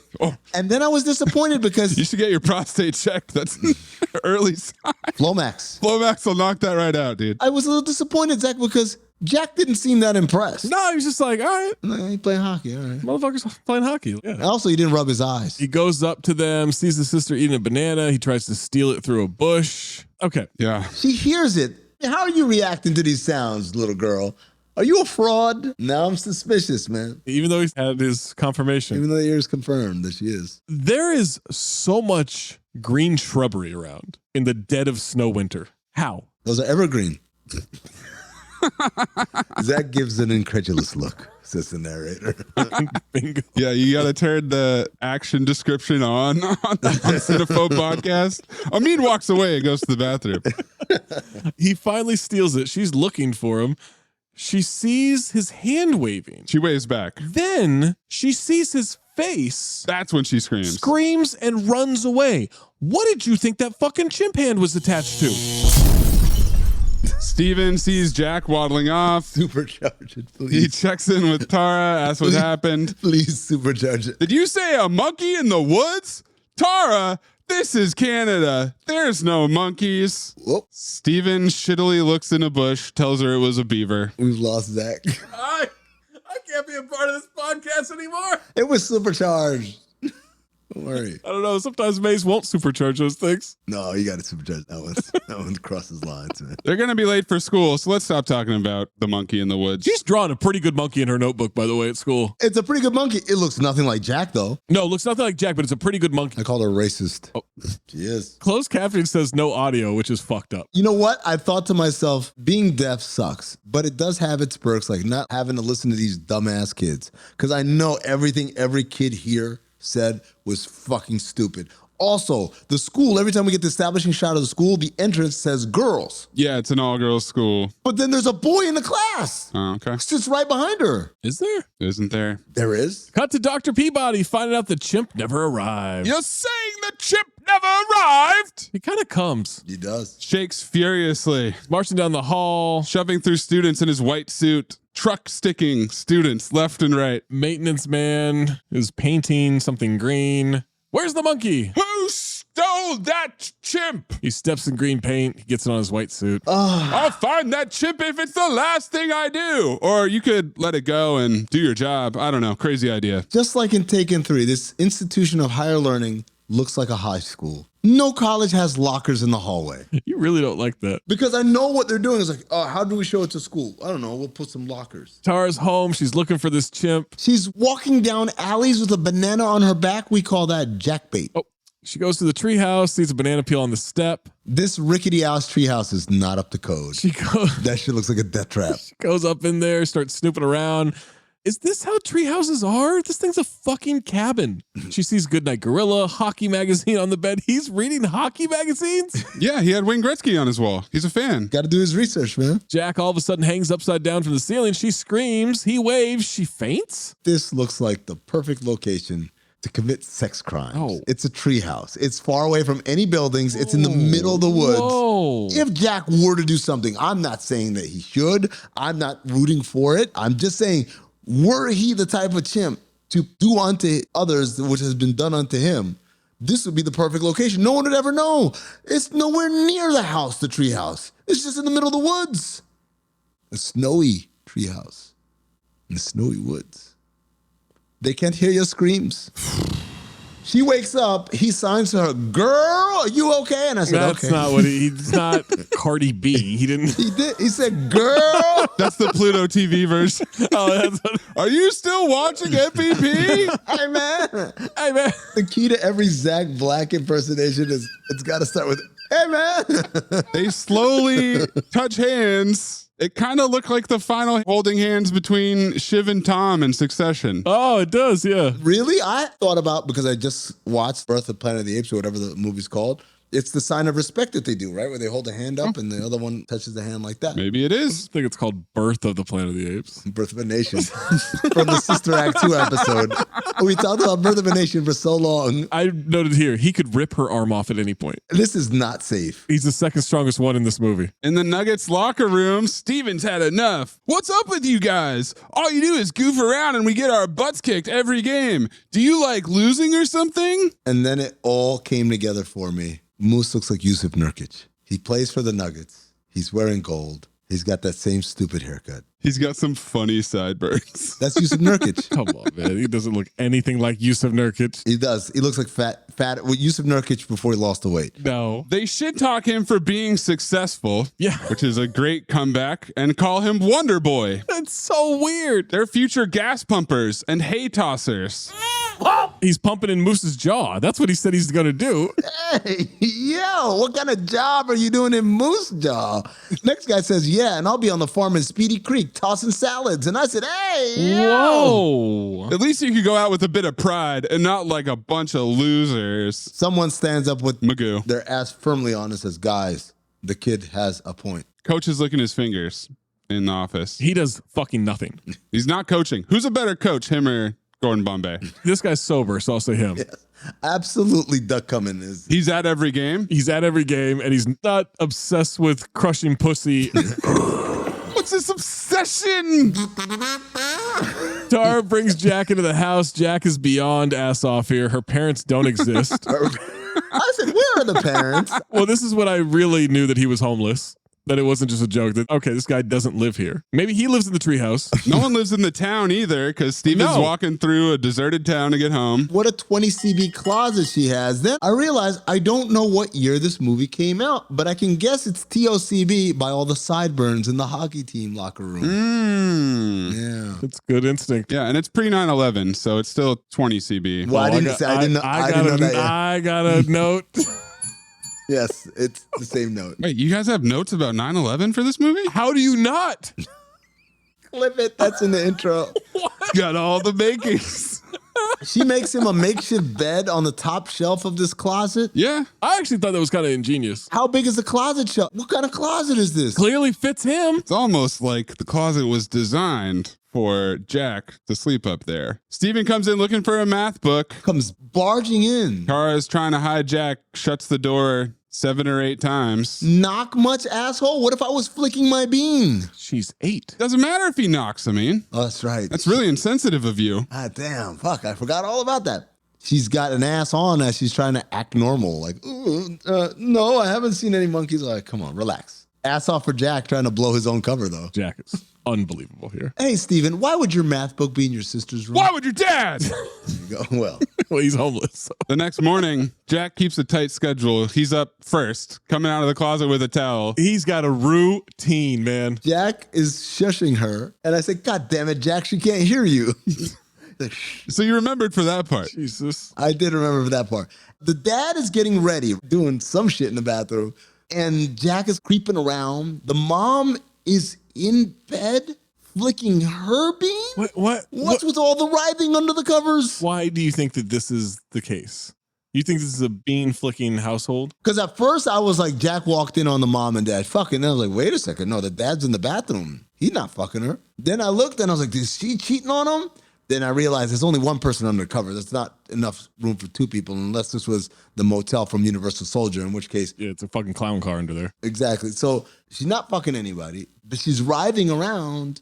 Maybe she got a little action going. This loser dad gets up at the same time. I don't know why. It's not like he has anywhere to go. We hear Jack flush the toilet. Dad's brushing his teeth. Jack takes the dad's glasses. Tell me this didn't lock up ass off. You know what, Zach? I didn't. This fucking chip in those goddamn glasses. That exact shot. Locking it up for who? Louis. I did not take the picture because I knew beyond a shadow of a doubt, Zach Harper wouldn't let me down. Jack sneaking around while Steven pees from basically outside the bathroom door. He also shakes his dick. I called him Matthew McConaughey peeing over his fucking 6 foot dad's friend or whatever. Jack heads downstairs, turns the coffee maker on, gets his milk and cereal. He loves him some Appalos. Shout out to Appalos. Why is everyone storing their cereal under the sink? It's weird at the university, but it's Jack's room. That's where Jack likes to keep it. Mm-hmm. No, apparently this family with no working parents and a child in junior hockey leagues buying houses keeps his cereal under the sink. Does the dad need to talk himself through how to tie a tie out loud like this? He's definitely unemployed. Zach,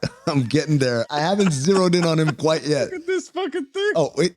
Same picture too? Look at this photograph. Every time I do, it makes me laugh. Holy shit. Jack eats all his cereal. Steven comes down the stairs, stops. Jack's giving him a shit-eating grin, holding up the cereal spoon.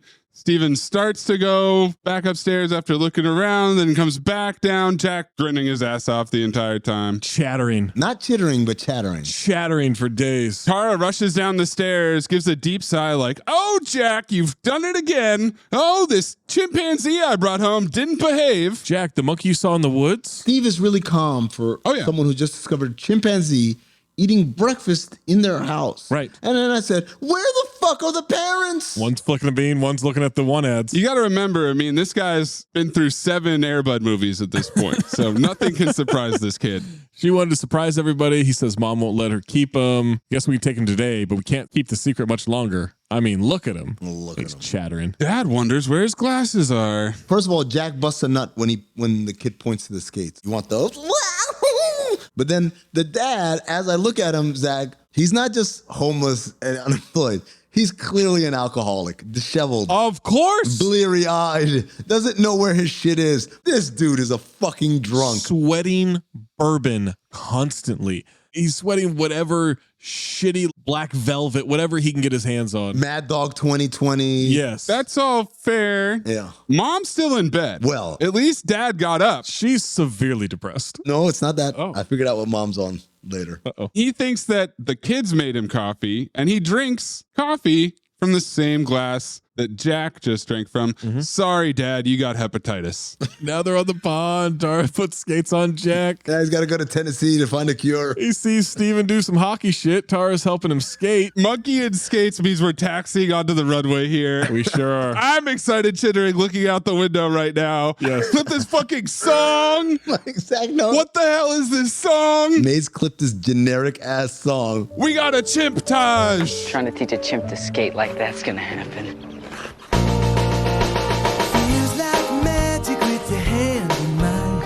Hoping it'll never end. I feel so happy and it blows my mind that we can be the best of friends. I can feel it everywhere, some magic in the air. It's in the way you make me smile, the way that you move me like we're laughing out loud in a silent movie. I can feel it everywhere. Feels like magic when the beat starts happening to an old-time song. A certain magic fills the air. The feet start tapping and before too long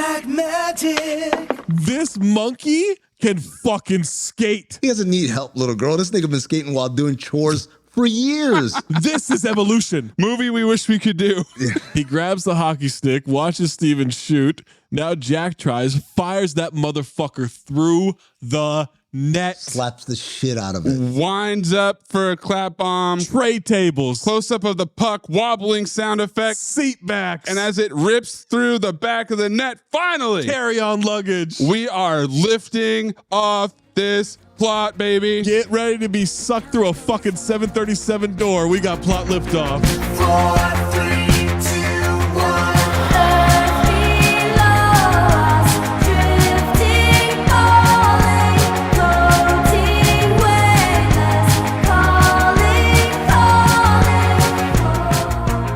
We are literally halfway through the movie.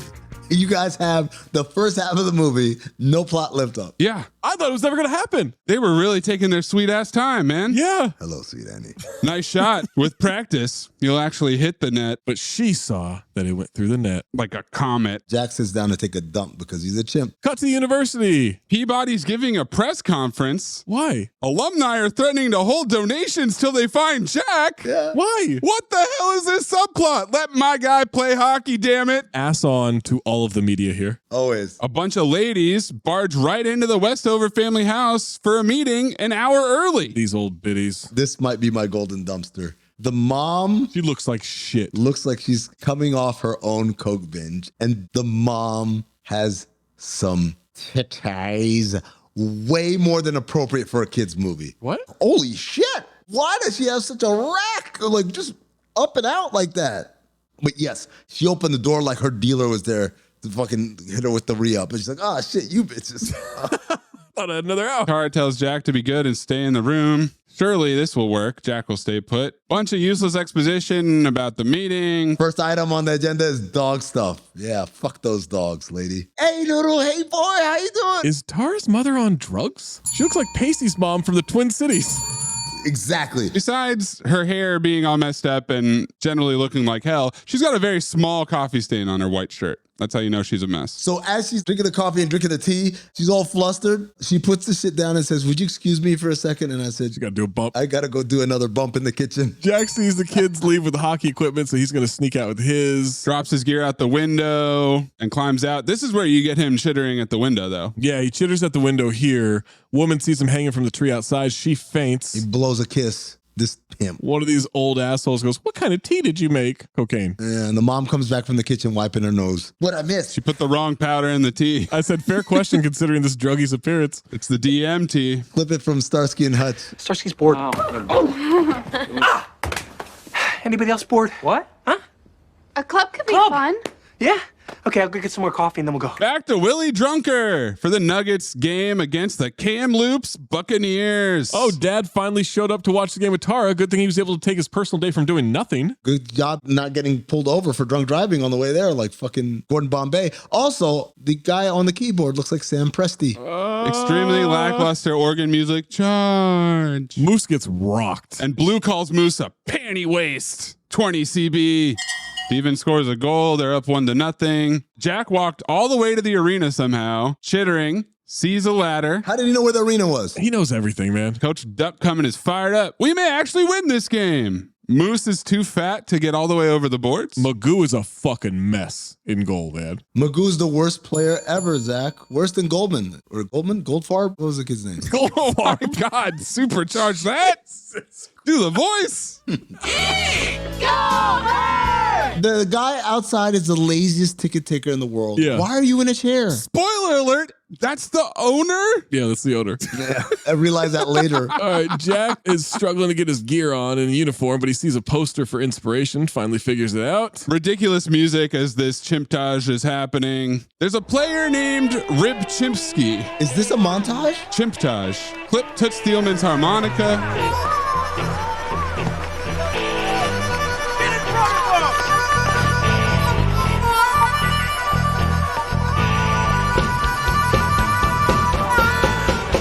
I've in a bed, baby boy. Tar sees him looking through the glass. He's at the boards. The coolest looking dude on ice. It's a classic double take when she sees him at the boards. It was definitely a double take. I'll say that. That was something. Jack hops the boards. He's on the ice. Looks like Ripchitsky is back. Wait a minute. Can't be. He's on the bench.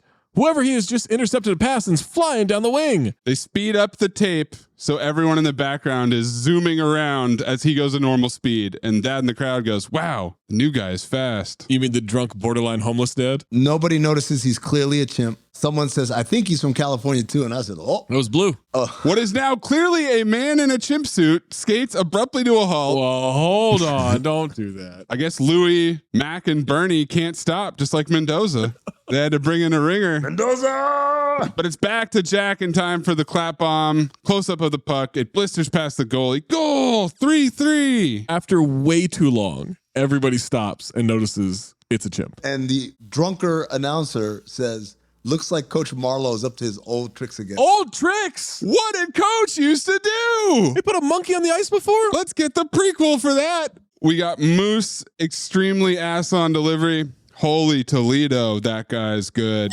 Ref rules ineligible player, no goal. He rules it with his ass on. Steven, for some reason, dimes himself out and apologizes to the coach, who would have absolutely no fucking clue that he brought this chimp. Is the chimp supposed to be sad at this point? Yes. Yes, the chimp is sad that they laughed at him. Right. That the crowd laughed. Oh, I thought he was sad that he was ineligible. I was like, does he know about rules, bylaws, and shit like that? He is a genius. Does he know about cap circumvention, shit like that? It's some real I touched the ball last coach ass energy. Yeah. Dad and Steven come home. Mom's got an ice pack on her head. Well, she's got a coke headache. Meanwhile, mom has cleaned herself up by the time the fam comes home. Is putting an ice pack on your head like that 20 CB? Yes. Obviously, ice packs are still a thing, but I don't feel like you're putting it on your forehead like that anymore. No, you're not. The 21st century man version of it is this thing. What the fuck is that? Yeah. The Helen Keller beanie, yes. Oh.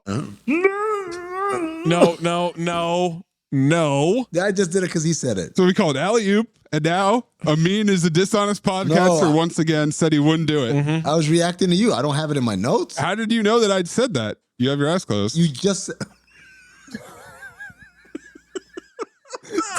Braille. Oh, this thing feels good. Mom called the zoo. All chimps are accounted for, so we're good. What? One quick phone call. What? There's no zoo near this place. No one even lives in town. Jack is housing grapes like he's trying to change his love life on New Year's Eve. You guys know about that? No. How's that work? I saw a thing before New Year's Eve. A lot of women saying you eat green grapes under a table at midnight, and it's supposed to change your love life for the better. Oh my God, I wish I'd known that.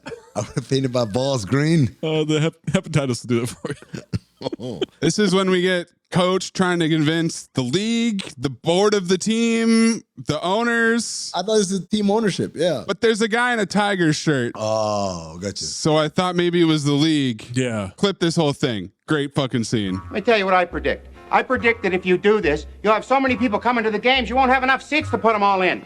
Well, wait a minute. Now, technically, he's a chimp. Yeah, but they say that the chimp is our closest relative.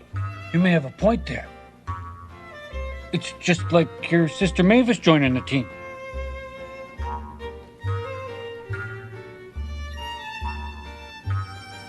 Oh, that may not be the best example, but I know what you mean. Yeah. Think of all the increased revenue, Harry. Come on, let me lay my cards on the table here. We all know you've been losing money for years on these teams, okay? We know you got a profit-sharing plan, so if this works out, it's not just the Nuggets who cash in. You're all gonna make some bucks. Think about it. 300 people drive by this arena every day. With the chimp as a strong hook to draw them in, they want to drink and unwind, which means a lot of money. Tell me that this guy at the meeting doesn't look like if Gordon Bombay, after 40 years of sleeping on a couch and sharpening skates. He really does. Oh my. If he never gets Hendrix hockey gear to send him to fucking LA, that's Gordon Bombay. He sleeps on a couch. You find him on a park bench a lot with a beer and a brown paper bag. Yeah. He'll tell any passerby who'll give him the time of day. I used to live in Malibu, you know. I used to fuck Icelandic whores. This is the midpoint of Gordon Bombay turning into blue. This is him going, all right, maybe a diddling factory isn't that bad. You know? I didn't mind being diddled. Everyone's in favor of letting Jack play. So they say, get it? With a very Canadian stereotype, yeah. Coach says they're not going to regret this. Back in the locker room, Coach calls Jack their hairy little cousin. I thought you were talking about my cousin Ernest. Same joke too, bro. We just made that joke last scene. With the help of this chimp, not a monkey, a chimpanzee, we might actually have a championship season, guys. This dork with the fucking bucket hat. Don't you mean championship, Coach? Coach, are we on candid camera? 20 CB. And reference. The Nida, wonders if they're on candid camera. Training and practice montage. Chimptage! This chimp can skate. Harmonica! Presty is feeling himself. He's going to town on that keyboard. Announcer Exposition gives us the stakes. They haven't won a game yet? Nope. It's must win. Yep. If they don't win, it's done. But if they win somehow, they're still alive. Wait a minute! The monkey is back! Oh, the crowd is going bananas! B-A-N-A-N-A-S. Steven says, crowd's cheering for you, Jack. Don't worry. Because it'd be easy for him to get confused. Cut to Tara for a double thumbs up. Instantly invigorated by Jack, he scores a rebound goal off of Steven's shot. He does? Is anyone else annoyed that her name is pronounced Tara and not Tara? No. I found it pretentious. I mean, she can't hear. You should tell her. I don't know how to sign. Pretentious. How does pretentious? Let me look that up. American Sign Language. That's a good use of your time. At least half of this movie is a close-up shot of a chimp smiling. And the other half is cutting to Tara for a reaction. Yes. Vikings put their toughest defenseman on Jack. He growls at Jack. Jack chitters, goes under his legs. Easy score. Harold the Enforcer. Ass on, dude. Ass on in the movie. Ass on for the performance. Yeah. He's sketching on the back of Harold's jersey, and Harold can't feel him or see him. They score. He's making a monkey out of his opponent. Did Blue just say, holy shit, these guys are winners? Same note too, bro. Same note too. I was like, what? I think he said, I always said. And I can't trust the captions. No, because the captioning was fucking up, man. Fucking up. The captioning was lying. They called farm team, foreign team. Yeah. There are a lot of reaction shots and gaps, but no words for Harold with his ass on. He was like anime. Doing that a lot. And then also, Jack, he's a showboater. Someone needs to put him on his ass. You can't catch him. They sent their best enforcer at him, and he's trying to guard him one-on-one. I'm like, fucking truck his ass, man. He got shook. They win 4-1. Also, this is when we learn that the owner is selling souvenir peanuts and appears to do every job in the arena. Yeah. Those peanuts. He's celebrating with Hard Times Gordon Bombay, and they're doing bingo monkey celebrations in the crowd. Gordon bombed out of his bay. Gordon Bombay Sapphire. Jack hugs Tara. Now Tara is headed to school. She's worried they'll make fun of her. Mom makes sure everyone is left so she can do a mountain of blow. Like, all right, guys, have a good day at school. After their first win of the season, the Nuggets are in playoff competition. It's show and tell. Tara starts by letting everyone know this is Jack. He talks with his hands, but he doesn't speak American Sign Language. And I said, this whole time, he's been talking gibberish sign language? Just making up shit? It's like that episode where Kramer is signing with the lip reader and she has no idea what he's signing. He's like, she doesn't know what she's talking about. Does that make Jack a Louis Pinnock nominee for signing with an accent? Yeah, absolutely. I'm with it. As many awards as possible for young Jack. Signing gibberish, apparently. She says his favorite foods are bananas, raisins, and jubes. No. Jube Gotti. Steven is practicing with Magoo. Tell him where he's shooting. He scores easily. Steven tells Magoo he can't see. Of course I can see. Steven, using his keen intuition, has determined that after years of concussions, Magoo is blind. Yeah. So you're telling me that a character named Magoo is blind. Steven deduces this by skating up to him and saying, I'm going to go top right corner. And he flicks it. Magoo's like, oh, did I miss it? Where's the puck? And he's like, it was never a puck. And I said, huh. So apparently Magoo can't see or hear either. Yeah. You didn't hear a clack of a fucking... Yeah. What the fuck, man? He's an idiot. Well... Tara and Jack now sleep in the same bed. Tara wants to know if Jack can stay forever. No, can't keep him forever. Yep. Sure, he has a family of his own somewhere, but they can keep Jack for now. We'll sell him for blow one day. Mom walks in with all the energy of a fresh bump. She'll be up when the kids wake up in the morning, and then she'll have the sniffles for the rest of the day. She hasn't been to bed yet. No, she's been going strong the whole time. Jack is signing autographs around town. He puts a star on the Christmas tree. Sean Astin digging a pool. No way he's got that kind of penmanship. You didn't see him eating cereal? He'll write Jack. He ain't gonna write it that pretty. He's a genius, I mean. Yeah, come on. No. I don't give a fuck how smart he is. There's no way he's got that kind of penmanship. Team's making money. Magoo has glasses. He's making saves. Team's making $10 Canadian. And the owner says, ka-ching. And guess what? He's taking tickets. Yeah. Gordon, bombed out of his mind, is standing around doing nothing. You can't trust Gordon bombed out of his mind, Bay, with anything that involves money, because he'll just go right to the fucking liquor store. How is he involved in the board meeting to make executive decisions about the team? They just need him for a proxy vote. That's all it is. Oh, they just let him hang out, man. He's a good dude. Fucking, his life fell apart. He's a good dude. They are, or some shit, I don't knowing the fuck out of the second act. Chimtage! Everybody's showering and sharing shampoo. The shower scene. I was that's where the guys on the team find out Jack has a hog. Magoo has glasses now. They're taped in the middle like the Hanson brothers in Slapshot. The whole section of the crowd is wearing the same Hanson brothers glasses reference. Now they're running to win the championship. Yep. They hadn't won a game 3/4 of the year. They were about to be eliminated for the season, and now they're about to win the championship. Are they the Miami Heat? Is that what that is? They open presents on Christmas. Jack teaches the class, I love you, home, girl, in sign language. Girl? This chimtage is insane. It hasn't stopped. There's a boy sitting right behind Tara. That's where I first picked up on it. Another game, Jack and Steven destroying fools, goal. They're already one game away from going all the way to the Harvest Cup. It's their old arch rivals, the Kitimat Tigers. The Kitty Cat Tigers? The newspapers had actual articles, by the way. Did they? Real articles written out. No more monkeying around. Actually, there's a lot more monkeying around. We've still got about 30 minutes in this movie. I said, oh, fuck, we're just going right to this final game? But it's not the final game. It's 2-2 with 15 seconds left. Jack shoots a slap shot, clap bomb through the net. Oh. Scores, they win. Look at you learning the terminology. I don't think it is. I'm just using yours. The corrupt ref says no goal. Tara runs down, tells Steven to tell the ref to check the net. Blue says, get a pair of glasses, ref. Duck Coming has a Bernie Mac Kangol on, and I did not know that the chimps were named Bernie and Mac. Bernie Louie Mac. Ref checks the net, sees it went through. He found the hole. It's a goal. He says it is a goal. With his ass firmly on. Points at it. Now they win. Gordon bombed out of his mind. Bay kisses the owner, and the guy freaks out. And I said, homophobia in kids' movies.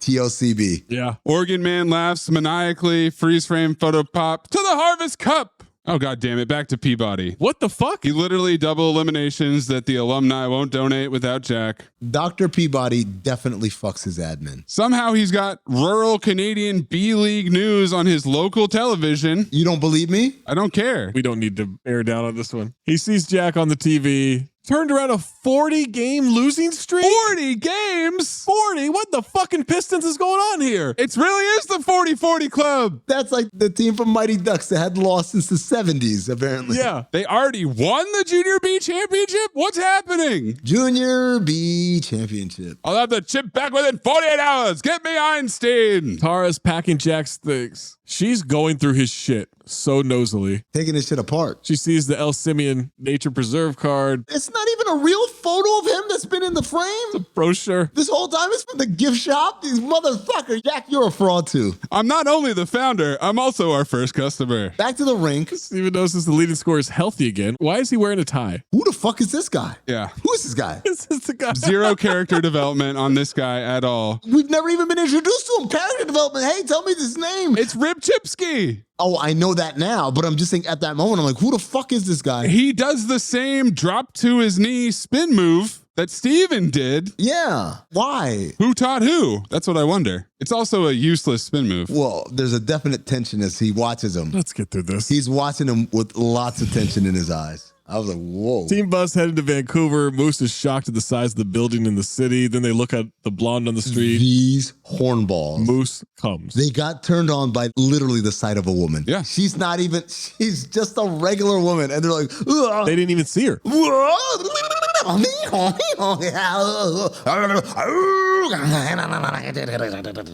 That's what they all did. I don't like that. You know, I don't like you making eye contact as you do that. Once again, the championship, the Harvest Cup, is at a different location in Vancouver. It's GM Place, home of the Grizzlies. Moose says, man, Toto, we sure ain't in Kansas anymore. Toots Thielman is wailing on that harmonica. Jack's ears are pretty huge too. Maybe he's deaf.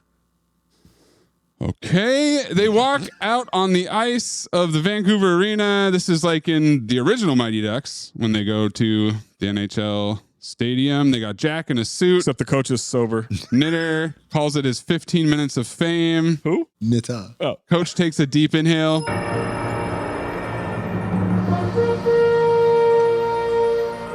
I love the smell of Zamboni fumes in the morning.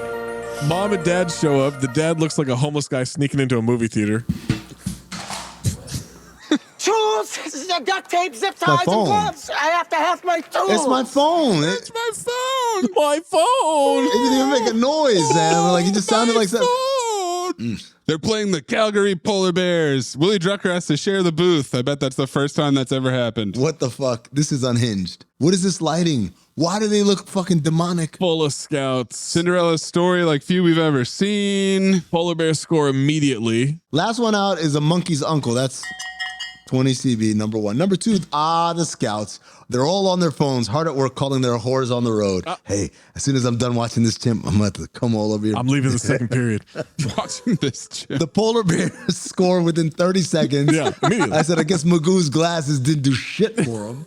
It's 1-0 after one period. The other announcer is shit talking Drunker in the booth. His comeback is, it's not over until it's over. Yeah. I mean, that's true. Tara's carrying 2 hot chocolates without lids, runs into Peabody, spills it on his pants. She spills it all over his dick, and my man ain't even flinch. Get it. He's clumsy and he spills shit on his white clothes all the time. He's not clumsy. Hold on, he's not clumsy. She's the one that fucking ran into him. Why are we protecting her? We are not doing anything. Y'all are protecting. You are attacking her. You're doing the opposite, yeah. No, I'm not attacking. I'm holding her accountable. Put your Helen Keller cap back on, okay? Although, when he does that, you know what? All right, everyone, chill. Oh, yeah. They're handing out flyers to find Jack and then ask where the locker room is. Have you seen this chimp? And I said, you mean the one playing fucking hockey? They know where he is. Try the ice, you Babadook. My favorite part is there's so many cops. I was like, was there an alien sighting as well? Are the cops working for Peabody? Because he Yes. says he has all the exits covered. He has a court order, which, by the way, how hard is that to have a court order in Canada if you're coming from America? Hard. Real hard. Ward. It's a red notice. She runs away because everybody just gives himself up in this movie. She runs to the locker room, bangs on the door, hands the flyer to Steven. Frantically signing at him, Peabody rushes up and introduces himself. And then Coach Duck comes and starts talking about big strapping players. I'm like, what the fuck are you doing? You're not thinking of taking our star player, are you? Because that would really throw a monkey wrench into something these big, strapping, strong, young hockey players have worked a long time for. They close the door. Moose is not tough guy talking, but he's tough guy mugging. What is happening other than the monkey wrench pun? These guys are going to fuck you up if you try to take our chimp. Moose is going to be up in your house Okay. if you keep going where you're going. Yeah, you're going to get this moose jaw. They close the door. They say, Toodles, just wait until after the game. So they're going to. Jack keeps his cool on the ice, fires a slap shot by the goalie. It's 1-1. He's celebrating. Einstein wonders what they're going to do now. Tara sees him and gets Steven's attention. She just goes and taps her brother on the shoulder. This is where her lip reading is going to come in clutch from the beginning of the movie. This is the hardest fought contest for the Harvest Cup we've seen in a long time. Okay. End of the second period already. Tara shows Steven the El Simeon sticker. I'm sorry, Tara. Can your brother finish the fucking game of his life before you keep passing out these goddamn flyers for El Simeon? Scorpio. El Simeon is ready for Jack. Is ready. He's got the same Coke that the mom is using. The team owner is giving Moose a massage? Nurk is getting a rub and tug is my note. The knitting player didn't have time to finish knitting a hat for Jack, but it hands it to him anyway because they're taking him after the game. Jack starts licking the needles. Seems like giving Jack needles and thread is a hazard. Simple Jack. Pete tells Coach that he's been healthy for months, and Coach says, I know. Was this a plot point? An injured player who's been healthy for months? You know, it takes a man to admit that. What? Man, I sure love playing. Maybe even as much as Jack. I don't understand. Steve likes hanging out with his shirt off a lot. Oh, for sure. With the white beater on. Well, tank top. It's between periods. Why did you take all your shit off? Motherfucker's just chilling in his white beat again. All of a sudden, the coach says that they have a court order to take Jack, and there's nothing Steven can do about it. So don't blame yourself. Where did you get that information? Peabody tells him at the door that he has a court order. Steve looks back and sees Jack molesting his sister and has a change of heart. Okay, we need to get him the fuck out of here. Why is Tara kissing allowed in the locker room? She's not a hockey player, Zach? Is that what you're saying? Yes. Why is the chimp allowed to kiss her? Steven gets an idea to save Jack. We get some whispering. Y'all didn't think that was weird? Simple Jack's just eating his hat. Nice. Steven uses a payphone to call about Simple Jack. TV. Announcer says Steven has an injury. The announcer expositions the injury in record time. They literally hand him the sheet. He doesn't even fucking look at it. He didn't read it. He knows everything on it. Professional. Unbelievable. I'm like, you just got it, motherfucker. He's drunker. Their dad is in the crowd, apoplectic that the soup kitchen is closed now. I said he needed a drink. They're bringing in Pete Ribchimpsky.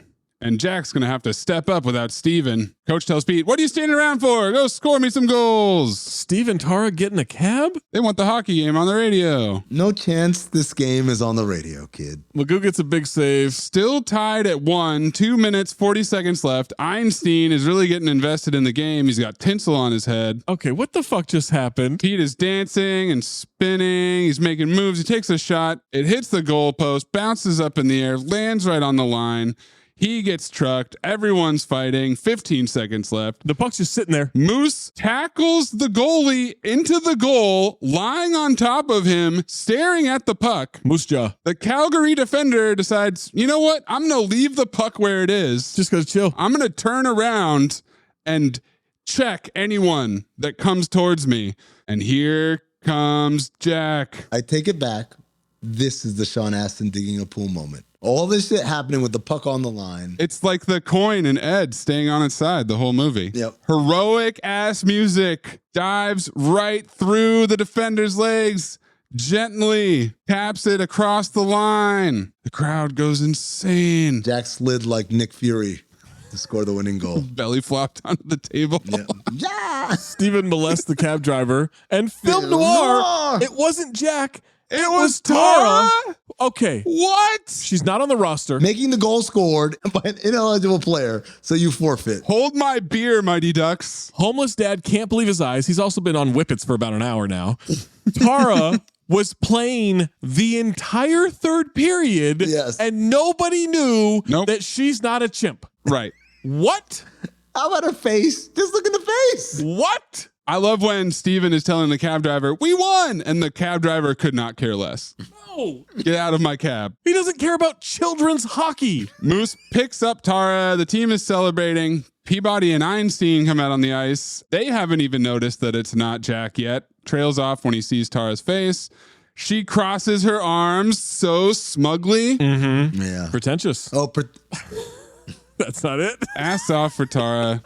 Nita, TGT. Now, who you calling a monkey? Steven's at the airport with Jack at the gate, and this is what I realized. Oh, fuck. Is this pre 9/11? 9/11 is going to blow Jack's mind when it happens. Is this pre 9/11 or is this a Canada thing? Jackson overalls. Well, this is it. You're on your way home where you belong with your family. Tara wanted him to give Jack Jube Gottis. 0 cheeks on the flight attendant. Jack's shuffling down the ramp, keeps looking back. Speaking of cheeks, 0 cheeks on Jack. He bends over like Jean-Claude Van Damme and stares through his legs. Jack waves goodbye. Same pic too. Waves goodbye like Jean-Claude Van Damme. Checks for a tracking device. Look at this photograph. Every time I do, it makes me laugh. Keep going. Jack signs that he fucked his bitch and walks off. You asked on Van Damme. I thought of, I can suck my own dick, and I do it a lot. Steve goes back to the locker room. Tara is on someone's shoulders. Inappropriate. What? He's on his way. Magoo got signed by the farm team for the Mighty Ducks. The Mighty Ducks? Is this what Mighty Ducks 3 is about? No. Quack Attack is back, Jack! You thought you could get out of a hockey movie without a quack. Damn it. You were wrong. Homeless dad wonders where Jack is and if his son has any spare change. Jack is on his way home. Mom wonders if anyone has any blow. Cut to Jack on the plane with headphones. Is this chimp in first class? First class, motherfucker. Drinking Hawaiian punch. With a Hilfiger shirt on. Hilfiger striped polo. Does he have both first class seats? Yes. He's got his bag in the other seat. Yes. They bring him a tray of nuts and juices. Dirty ass airwalks on too. Dipping his finger in the drink.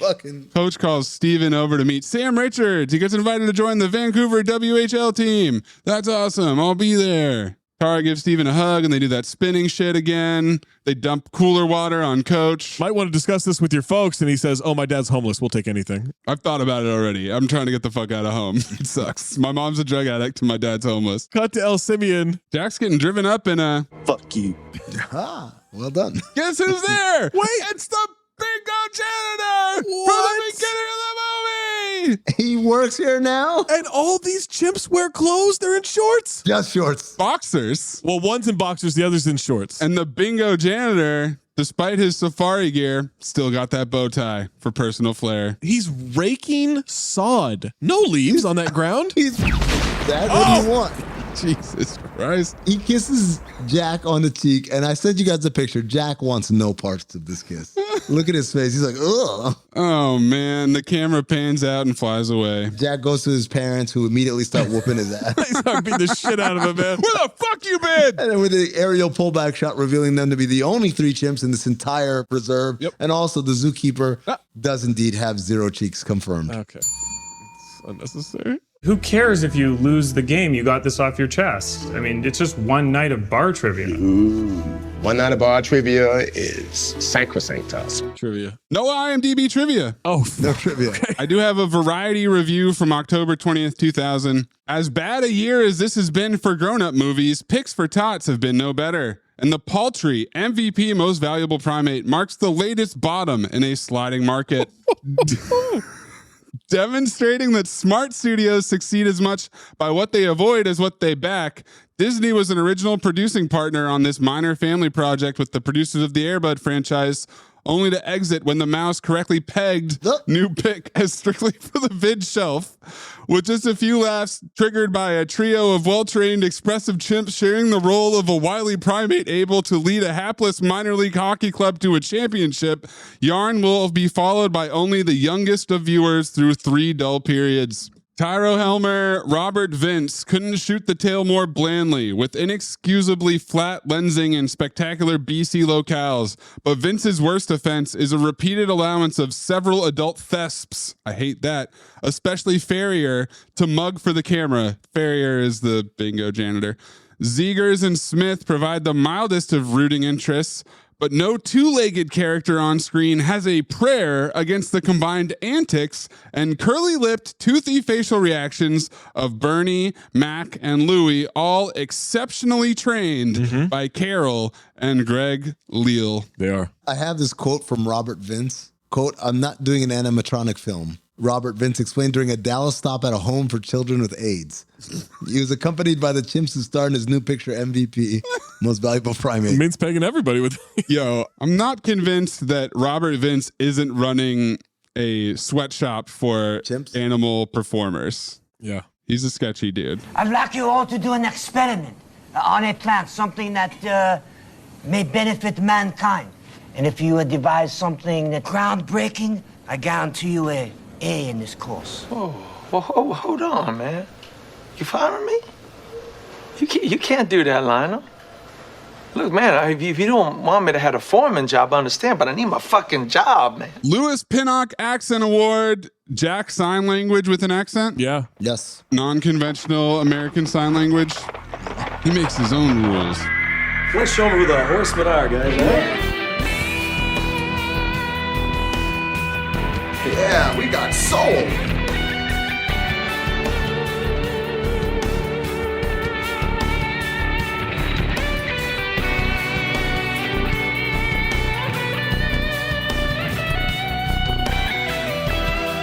Five Horsemen.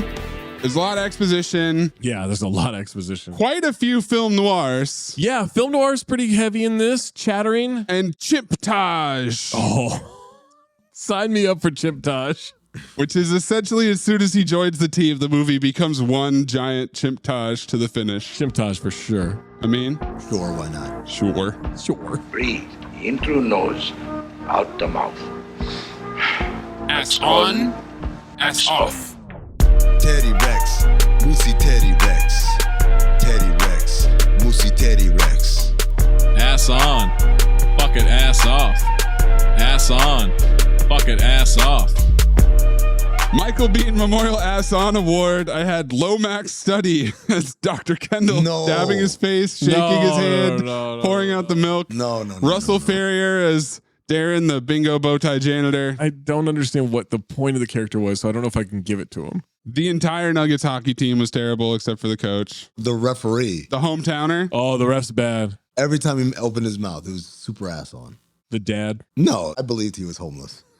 The mom? Hell no.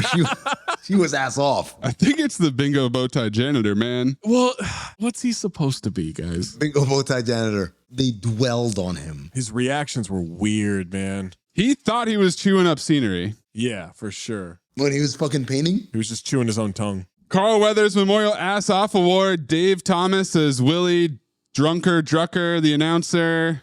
Rick Duckcoming as Coach Marlowe. And which monkey is Zach going to give credit to?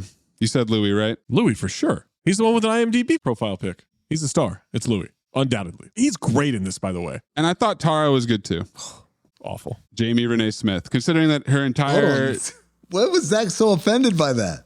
Why were you offended by that? She did a good job. Because it's Louis all the way, man. Come on. All he said is, I thought she did a good job. Yeah. The fuck is wrong? Terrible. Zach. I wasn't saying that she deserves to win. I just wanted to give her a shout out, and you're hating on it. She was ass on with the whole closet scene. Well, we talked about that. Come on. You know what I think we should do here, is I think we should give it to Bernie or Mac. Yeah. Because fuck Louis. I like that. How do you even know it was Louis? You know when it's Louis on the screen. I'm going to give it to Mac because I like the way he dances with his elbows. Hey. Mac as Jack, not Bernie or Louis. Film noir to you, bitches. As long as one of these chimps gets it, I'm happy.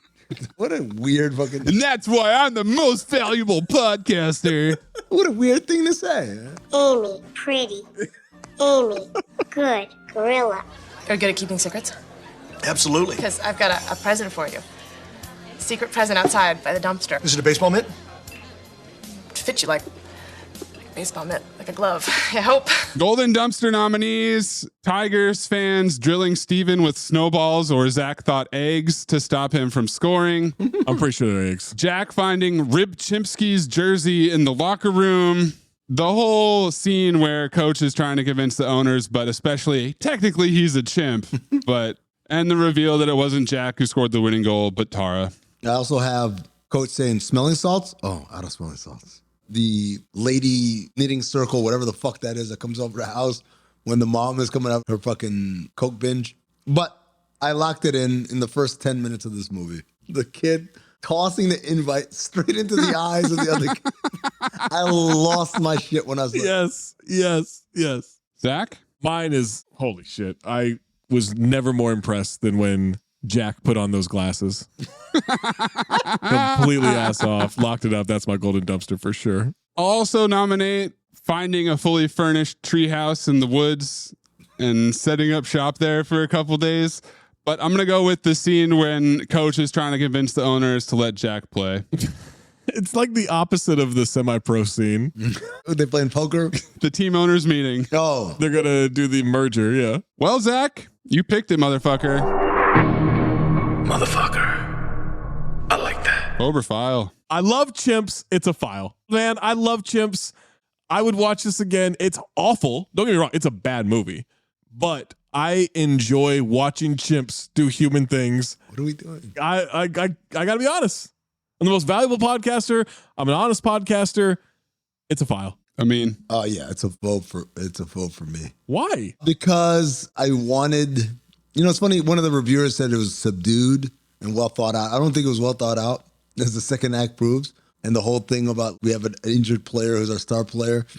But I did think it was subdued, a little bit too subdued. I wanted zany. I wanted crazy. You wanted more? I wanted Ed. Sure. I'll be honest with you. I wanted Ed type. It's no Ed. It's no Ed. Wow. The chimp kind of just like very meekly reacting to things didn't do it for me. So it's a real chimp. I know, but it's a phobe. Maze? I do actually think that whatever performer it was, whether it was Bernie Mac or Louis, the performance as Jack was ass off. Or Louis C.K. I don't imagine Bernie Mac or Louis C.K. in that role. I agree with the Variety review saying that they were well trained. Super well trained. The trainers probably deserve a lot of credit for that. Ass off. I'm going the other way from Amin. I'd rather watch this type of actual chimp action than Ed. Then Ed? Oh, come on, man. You're out of your mind. You're out of your mind. That being said, Flipped and caught the ball. Just phobe it, you fraud. This is a massive phobe. I'm terrified that the Airbud Entertainment door has been opened and that there's you guys did it to yourself. Bottomless reserve. You guys did it to yourself. I didn't do shit. I didn't do fucking shit. You phobed it. You did it to yourself. You did this. You phobed it. You did it to yourself. So let's get this straight. I'm doing canon the rest of the year. Zach is doing fucking Airbud Entertainment. And Maze is doing whatever shitty DVDs he can get voted down to 40%. The Dean storyline went nowhere. The parents are homeless drug addicts. Super compelling. Well, the mom is a drug addict. The dad is just an alcoholic. Yeah, the dad's just homeless and a drunk. Sorry, I put them together. Yeah. That's my fault. It took 45 minutes to get Jack on the ice. That's the biggest crime of all. It should have happened in 20. And you can't get Jack off the ice. Speak for yourself. It bounces because of the temperature differences. Make sure you're sending us your Fover file, Golden Dumpster, ass on, ass What did we off. just do? 5 Horsemen. What did we just do? Plot lift off, Loose Spinnock, at Talk Hoops, at Darthman, at Cornpuzzle, at Cinephobe, at Count the Dings, or drop it in that Discord, patreon.com/countthedings. And check us out on YouTube. Next time we make love, you introduce me to Jade.